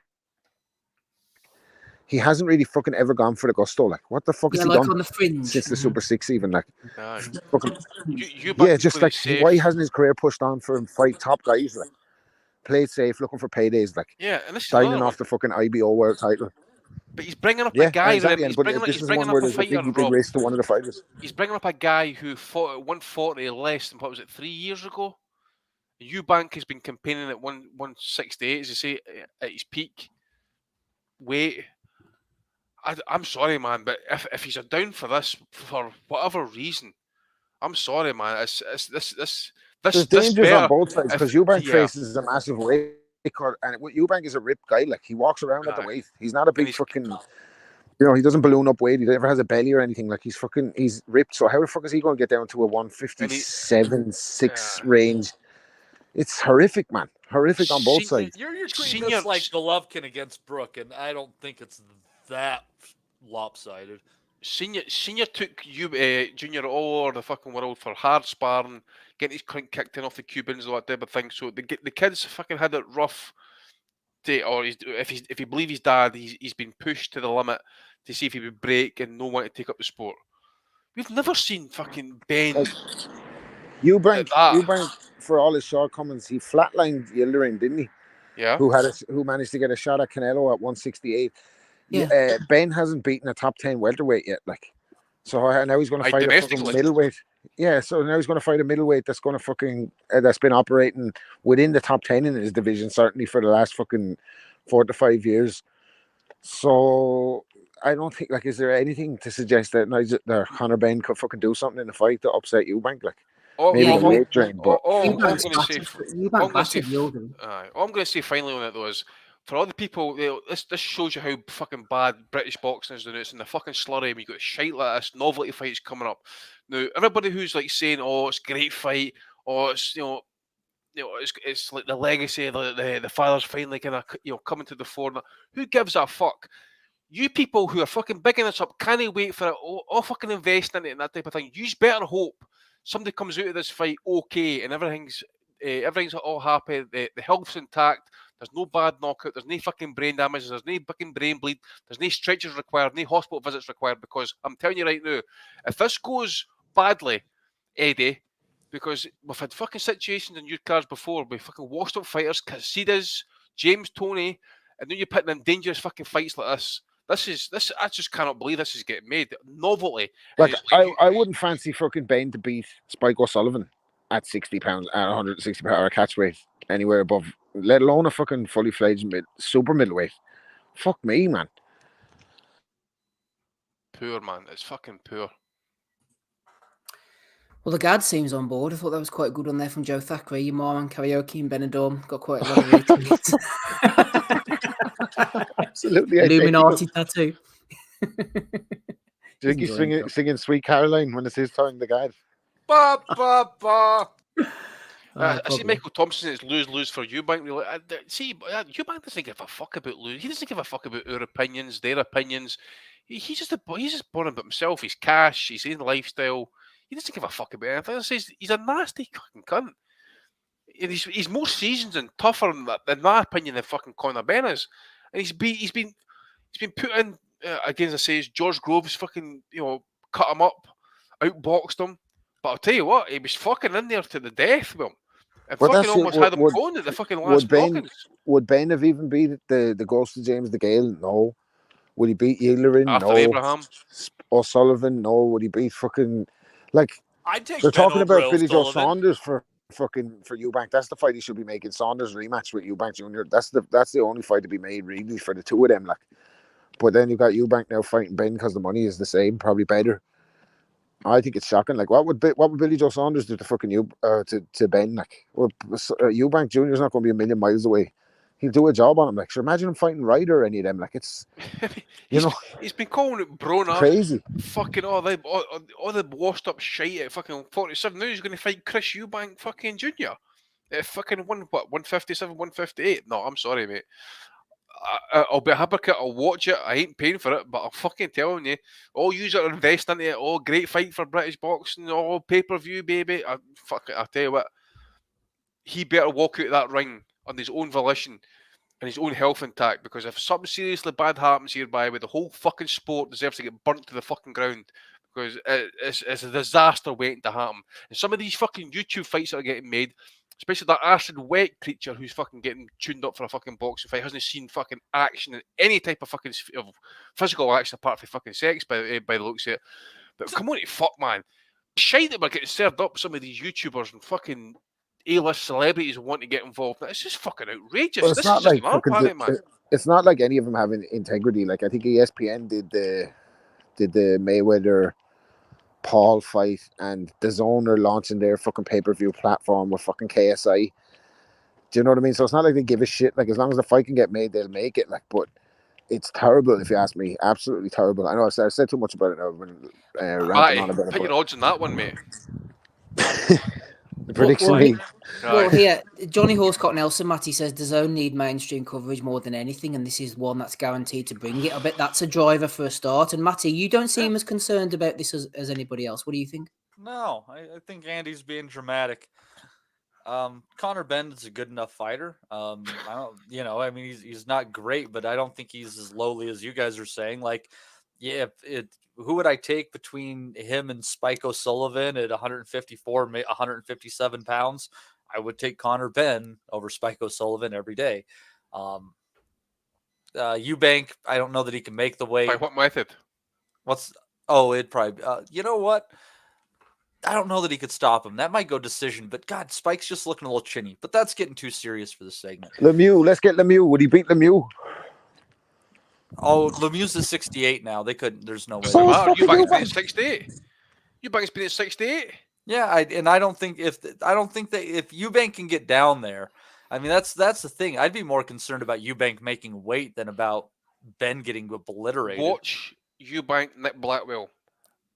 That is how I expect this fight to fucking go. Hopefully without the damage at the end. Oh, here we are. Here's some damage financially coming in from Ronnie Hussein. He says, here's my donation, lads. Better late than never. Not you anyway. Part with your money for us, but thanks. The Hussein Clown Posse there with a $5, Rob. That's flying in. Good stuff from Ronnie. That's almost as much as it costs for the fight TV card. What's next? Campbell Hatton's going to fucking fight Manny Pacquiao's fucking oldest son or something like that. Fucking that'd be awesome. Revenge. Oh, fuck me, man. The one with the big fucking pencil mustache. Imagine the shite he's going to We were just talking about how many Broner's kids are going to be pro by the end of the year? That's what we really need to worry about. Broner's kids were fighting, weren't they, on Instagram? Someone sent me a clip.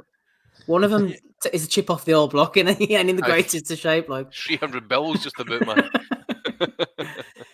Sorry, Matty, you finish up. We don't want to pile in on you here. What were you saying? I don't even remember what I was saying now. That's good. I was going to say something. I can't remember. Let's move on. Let's move on indeed. Joe Burns, nemesis of Chris Burns, sent this in over on the NUTHOUSE Gmail. Dennis McCann, give me a packet of money. Dennis McCann was being interviewed on YouTube, and LC Villa came in with a hot take. He said, Inoue will destroy this kid. Joe Burns said, a pound for pound, great, destroy a prospect. Yeah, good observation. So LC Villa getting nominated for that. I think this fella's going to go places. He's sharp. Captain Obvious, eh? Yeah, this Inoue is looking pretty decent. James Becker's nominated Dr. Sebastiano Maru. My new study on women's boxing and social media content, the influence of Ebony Bridges, brand experience, perceived personality, and brand equity on viewing intention. Enjoy the read. I don't think they'll be doing too much reading. This is a sponsored post as well. He's been pushing this, Andy, this Dr. Maru. Dr. Maru's Island. Who knows what's going on there? I don't know who that Muppet is, to be honest with you, mate. But I tell you what, I see Ebony Bridges is getting heat off the Leeds United fans for wearing Man City club on there. Fucking brilliant, mate. They're calling them rats. Let's do it right now, you fucking rats. Fucking drifting hard, I'll tell you. Drifting hard. DAZN Boxing, another nomination. He's a real smooth operator, that doctor, isn't he? Fucking luring her in there with all those statistics about fucking brand recognition. He was fucking Don DeMarco, him, isn't he? I'm a force to be reckoned with, says KSI. This one's for you, Ames, here. I'm back. After almost 3 years, I've returned to take over once again. First on the list is Alex Wasabi, the one who I've laughed at many times on my YouTube channel, the one that thinks he will destroy me at his weight, the one who defeated my brother. I'm here to avenge him, Deji, and show the world why I'm a force to be reckoned with. What do you reckon, Ames? This is a pay-per-view on DAZN. Are you interested in this? Oh, man. I mean, there's strong likelihood that I'll be there. Yeah. I don't really know what to say. Like, KSI's, this whole kind of YouTube boxing scene was built up from Joe Weller and then from KSI, and then KSI took the reins. The whole original thing was to have KSI fight Jake Paul, and it's just kind of spawned these other various heads of it all. Now this is where we are with KSI doing music, coming back, dropping out for a bit, apparently training over at Shoot Fighters, and now he's coming back to fight the fella that beat his brother last time out. So I think this is all hopefully heading towards the fight between KSI and Jake Paul, and then we'll see where the lay of the land lies with all the YouTube stuff. But that might be the final stop for it all. So if you're an ardent hater of this sort of thing, then the end might be in sight for the kind of top level of it. I love the script there. It's like a Shaw Brothers kung fu movie. It's like, you beat my brother. Prepare to die. Who's his brother? LSI? Oh, Deji? CSI. That's his brother. Oh dear. Well, they'll enjoy themselves. Maybe the Gad will be there. Spaceman's nominated the Gad just because he's a tit. Well, it seems as good a reason as any. Lock up your daughters, especially your boy band clothing collection. Here he is, having a drink, having a little smoke there. He's enjoying himself, the Gad. Looks like he's in a fishing village telling tales about when he used to be a nightclub bouncer in Australia. With Diamante, they can do the world tour. It was Don't mess with the daddy love. It was tequila and a cigarette as well, like a proper like what was it, like 80s hardcore rock band kind of thing. Just needs a leather vest. I tell you what, he's got that vibe of scissor me daddy ass, isn't he? Fucking hell, man. The reboot of Roadhouse looks shit, doesn't it? Patrick Swayze looking uber washed these days, aye. That heroin binge was really rough on Patrick Bateman. Oh, God. DAZN Boxing, bit of a troll account by now. Gary Cavan has nominated them. Undefeated with 18 KOs in 22 fights, Ryan Garcia is hoping to follow in the footsteps of some of boxing's icons. We've got Manny, we've got Floyd, we've got Ali, Oscar himself, Canelo, and Mike Tyson. DAZN social media account having a great time. Dominic Henry, haven't heard from him in a while. He's nominating this one here, Golovkin on Canelo's animosity. What about this, Matty? Golovkin says maybe it's just the side effects of certain substances in the body. Not actually wet substances, anyway. You know, I think we're all leaning towards Canelo, but aren't we all pulling for Golovkin at this point in time? Like, not only is he a sentimental favorite, but he's pulling out the good zingers. Beat him outside the ring, then beat him inside the ring there, Janai. We're pulling for you, buddy. He's like Josh Ryan with that fucking haircut, isn't he? Love it. I'd love it if you're not Canelo out. Imagine the scenes. Andy, you nominated this along with a lot of other people, Michael McElway as well. Box Raw, Eddie Hearn going in Raw has named his top all-time heavyweights list. Ali, Frazier, Tyson, Lewis, Liston, Holyfield, Bowe, Foreman. And then Fury, Joshua, and Alexander Usyk all together. Thoughts? Hashtag Box Raw, Andy, going in Raw. Yeah, fucking imagine being man enough just to drop Anthony Joshua. In fact, Fury, Joshua, and Usyk off that list. For the meantime, seeing there's still meant to be active fighters, but to even fucking put them in there like that, I just thought that was fucking pretty pish, to be honest with you. That's Eddie with his top 10 list. Dominic Henry again. Caleb Plant, Rob. I'm right there at that all-time great level. Must be some Plant or Caleb's on these days. I don't know what's happening. Took one too many shots from Canelo, I think, Rob. Rob? No love for Plant. Come on, Rob. He's not biting. Oh, sorry. I missed that crack. What was it? Sorry. Caleb Plant says, I'm right there at that all-time great level. Fucking hell. Yeah. All the all-time greats stop their opponents in the middle of the fight to say, nice fight, don't hit me. That's Rob coming out his basement there, listeners, just to let you know. That's what he's been doing in the last couple of hours. He just had to remind it to put lotion on its skin. It's the aliens. Rob seen the lights again.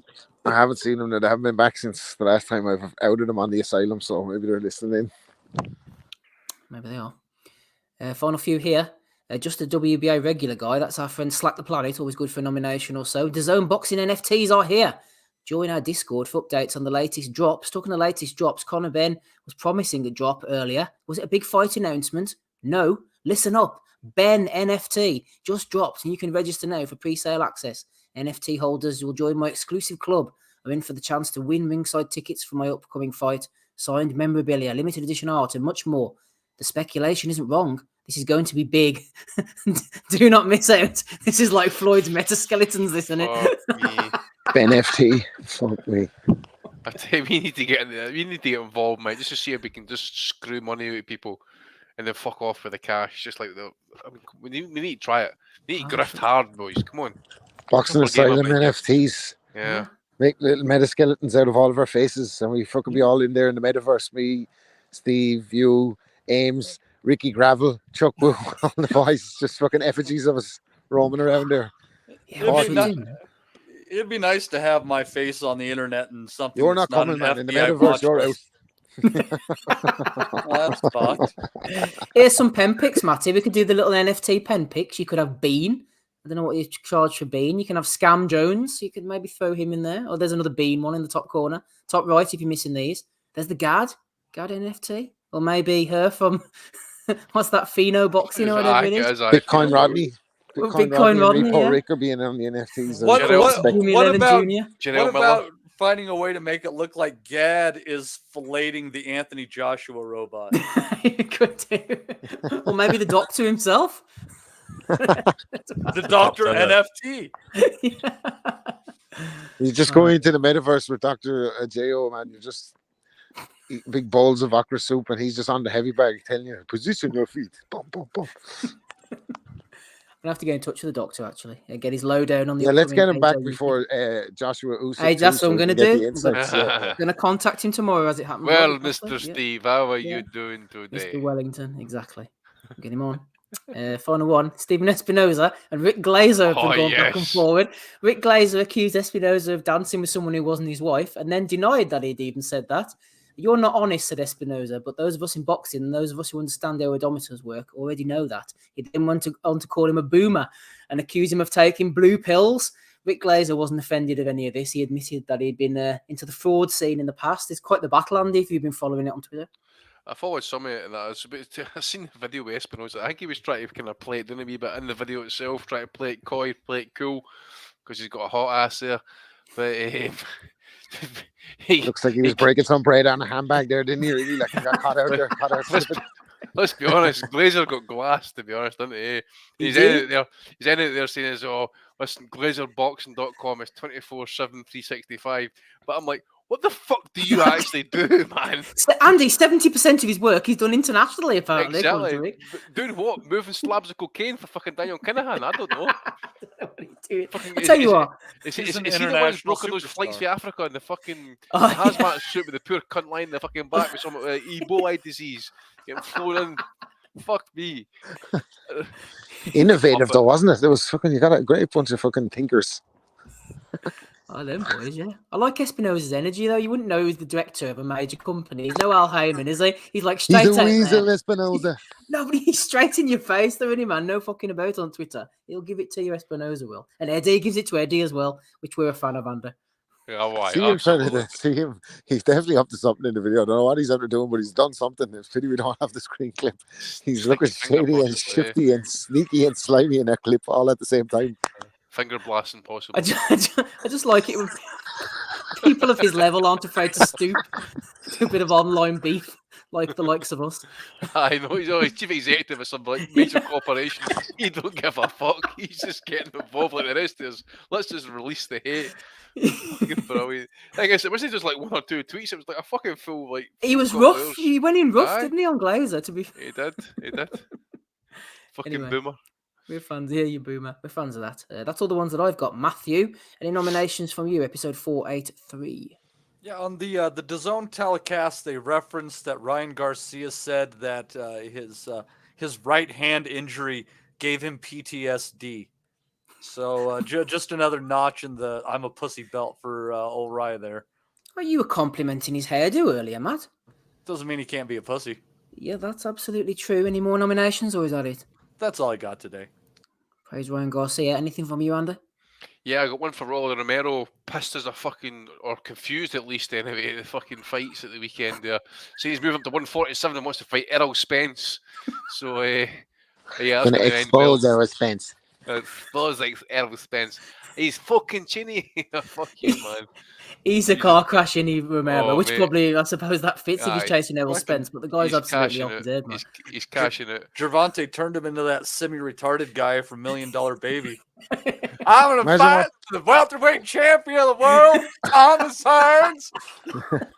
What planet would his head land on if Errol Spence hit him? He fucking tank fucked him up bad enough. Like, imagine Spence hitting him. Fuck me. Ryan Garcia on Mayweather back in Canelo saying they need the Avengers to stop me. They need the Avengers to stop me from talking. It could be Floyd, it could be Canelo. Throw them all the goats. They need them all. They can't stop me. I've got fucking no idea what he's talking about. Even the coach was even getting involved, Jonathan Coachman. Eddie Hearn, right? He came out with a quote on IFL during the week there. He says, "We work in a spiteful business where people make decisions not based on business logic, but based on ego and bravado, blocking and stopping. That's what the game that we're in." I'm thinking to myself, is he talking about himself here? Right? Who was he mentioning? Exactly. Who could that be? And he's like, the next minute he's shitting on the fucking on Sky, fucking getting this AJ fight. Meanwhile, he was the one that fucking brokered the deal. So why the fuck's he giving shit to Sky after he was the one that brokered the deal? Fucking dickhead again. David Hay, with have beaten everybody. David Hay backs himself against Tyson Fury, Anthony Joshua, Joe Joyce, and Daniel Dubois. I'm assuming that he's talking about now, but he shattered for Tyson Fury twice. So what's he even talking for? One for Eddie Hearn for his top 10, and I've got that one for Golovkin as well, mate. That's all I've got this week. Brilliant stuff. I don't know if anybody else caught this, but on BT last night, old spray tan Paul Dempsey. I tell you what, I've said it before, man. I don't know what's going on with Dempsey, but he's going through a strange period. But he was after one of the fights. I think it was either Nick Ball or Dennis McCann. I think it was the Nick Ball fight. Dempsey they went back to the studio, and Dempsey was going on this mad rant about Ball. Was it going down to feather or moving up to super feather? I know you didn't catch the show, Andy, but he was just all over the place. I think it was Rob Tebbett or Derek Cooper or someone on Twitter was like, what on earth is Paul Dempsey going on about? Someone in the chat might have seen it, but he's completely lost the plot, man. It must be one of the moments in life where you're talking away and you're saying to yourself, I'm talking absolute bollocks here, but I've got to spin it out because I've got no exit, I've got no segue, I've got to keep going till I find a fucking point of no return. Yeah, but he's been washed for a wee while, actually. I can't go in too much, Andy. I've done it myself on here many a time. Yeah, I've done it myself, mate. I've seen myself talking like, Andy, you're talking bollocks, mate. You need to fucking try and get off of this, man, pretty quick. No idea what was going on there. Rob, any nominations from you, please? Yeah, I have Evening Eddie there from last week. Didn't he say, what did he say after the Derek Chisora fight? We're going to get Deontay Wilder. There's not many left in, but we want Wilder. What did I say? He's never fucking making a fight with Wilder. Shelly Finkel out straight away this week. Absolutely no chance. We're fighting Derek Chisora, who just went life and death with old man Pulev. We're looking at something bigger and better. So Eddie bullshitting again, using Deontay Wilder's name to try to promote his fucking dead zone. And speaking of dead zone, the King, Crying Ryan, was asked in a post-fight last night, like, how would he do against Tank? And this is the new generation. Like, this is it. This is Mr. Baden in tears. This is what he said about Tank. He said, it's going to be easy. It's going to be super duper easy. It's going to be easy peasy lemon squeezy. Talking about fighting ice cold Tank Davis from the mean streets of Baltimore. It's going to Not be quite. So I'm going to easy eat your children, is it? Yeah, it's prime Oscar fucking rough and tough. It's going to be easy peasy lemon squeezy. Fuck me, man. This is the future of boxing. Oh dear. And finally, Ames. You've stuck out the 2.5 hours, so you've already thrown in some gold, but do you have anything else to add to this? Yeah, so I just got the names of the two fellas that featured on the undercard of that TikTok boxing, that being Chef Dave and Aaron Hunt, who were the two mates who then traded left hooks with each other during the face-off after professing their not love but friendship for each other. The other one, Jamie Foxx doing a quality impression of Floyd Mayweather. Oh, that was brilliant. Yeah, that was really, really good, I thought. But yeah, otherwise that's everything for me. Brilliant stuff, Chef Dave. Need to get him in with Father Dave, I think. Let's have a quick recap of all the ones that we've seen. We started off with Ames and meeting Chukwu. That's going to be hard to beat this week. We also had Richard Riakporhe turning up like a lollipop. We had Eddie talking about Benn versus Eubank being one of the biggest fights of all time. We had the Gad, just generally being the Gad. We had LC Villa with his hot takes. We had Dr. Sebastian Moreau and the Thirsty Work crew. We had KSI returning to the ring. We had the Gad again. We had the Zone. We had Triple G going in on Canelo. We had Eddie Hearn's heavyweight list. We had Caleb Plant. We had the NFTs, more NFTs. Rick Glazer versus Espinoza. And of course, we had Fat Paddy Murphy and little Luke Bennett going at each other on that TikTok, YouTube, whatever it was show. Matty, who are you going for? Episode 483. Who is your Bellew of the week? God, Steve, there's a couple in there that I like. As you went back over that NFT picture, it kind of looked like a still from a the other one. Yeah, kind of looks like a fucking still from a Coldplay video, doesn't it? But, Probably what Oscar was seeing at the fights of Garcia last night, wasn't it? It's all a little hazy. But I gotta go with the doctor pining for ebony and the science of how not to get laid. Dr. Sebastiano Moreau gets a nomination from Matty. He gets that's one in the bag. Andy, who are you going for? Belly of the week. Espinosa versus Glazer. Espinosa versus Glazer. I thought that was quality content. Need more of that. Good back and forward. Ames might be a little bit loaded, but I'll ask for your nomination anyway. Who are you going for? Yeah, just on top of the story as well. What's been happening is with the abilities I have as a moderator here, like every week, pretty much without fail, whenever Chukwu drops in towards the end of the show, I put a drop in timeout right at the end as well, like consistently every week. So just on top of that, with Chukwu, then meeting the real / fake Jason Chukwu, that was a real highlight for me. So I've got to go with meeting the one and only. Yeah, absolutely. I'm going for Ames's meeting with Jason Chukwu as well. That could be Bellew of the Year material. He's a good lad, Chukwu. He interacts with me on DMs. He's a nice guy. Rob, it could be down to you. We've had Glazer. We've had the Ebbs Thirst Masters. We've had a couple of Chukwus. Who are you going for? I like Garcia with the easy peasy lemon squeezy. And what was the other one? I had it there a minute ago. What was the other one? I'm like Tibbs now, aren't I? Lamont Tibbs. What was it there, right? Oh, we give it to Chukwu. Fuck it, he's looking at me straight there, looking like he wants a fucking prize or something. They'll recognize me from my eyes. yeah. Oh, we should have had I Fell Asleep, but well done, Mr. Chukwu. You are the Belly of the Week winner for episode 483. Congratulations. That's where we shall leave it for this evening. Shout out again to our Patreon subscribers this week. If you want to join us over on the Nutters group, you're more than welcome. Owen Spillane, Craig Jevons, Kenny Young have all been doing bits over there. And shout out to Ronnie Hussein, who's thrown in a £5 super chat. Thank you, Ronnie. He's enjoying the content, like everybody in the chat as well. We've had a great time there. Mark Stanton's in, Johnny Horsecock Nelson. Des was floating about, Ben Russell, Cal Cheds, Ray Reardon didn't give a shout out earlier, Ray. Thank you very much for joining us. Episode 484, naturally, will be coming up next week. Matty will be back in the hot seat. Not sure what we're going to talk about. We will come up with something. Thanks for Matty for joining us tonight. Thanks for Take Ames as well for jumping on too. Rapping Rob Kelly's been with us, and so has Andy Patterson, fresh from his holidays. Don't forget to hit like, subscribe. We love you all. I've been Steve Wellings. Catch you all again at same time, same place next week, and bye.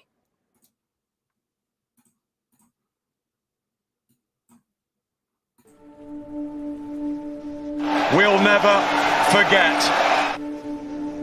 I think that's good happening. Go to and move! We want to be honest, yeah? Crying like a little bitch. I've never met a fucking swank that can fight me. I fell asleep. You're a fucking bum, you're a fucking asshole. Rumpo fucking Steltskin. But allegedly, Oscar Rivas has failed a test. 7 year ain't. I will fucking smash fucking you. I hope you fucking die. Be safe. I love boxing sounds, as simple as that.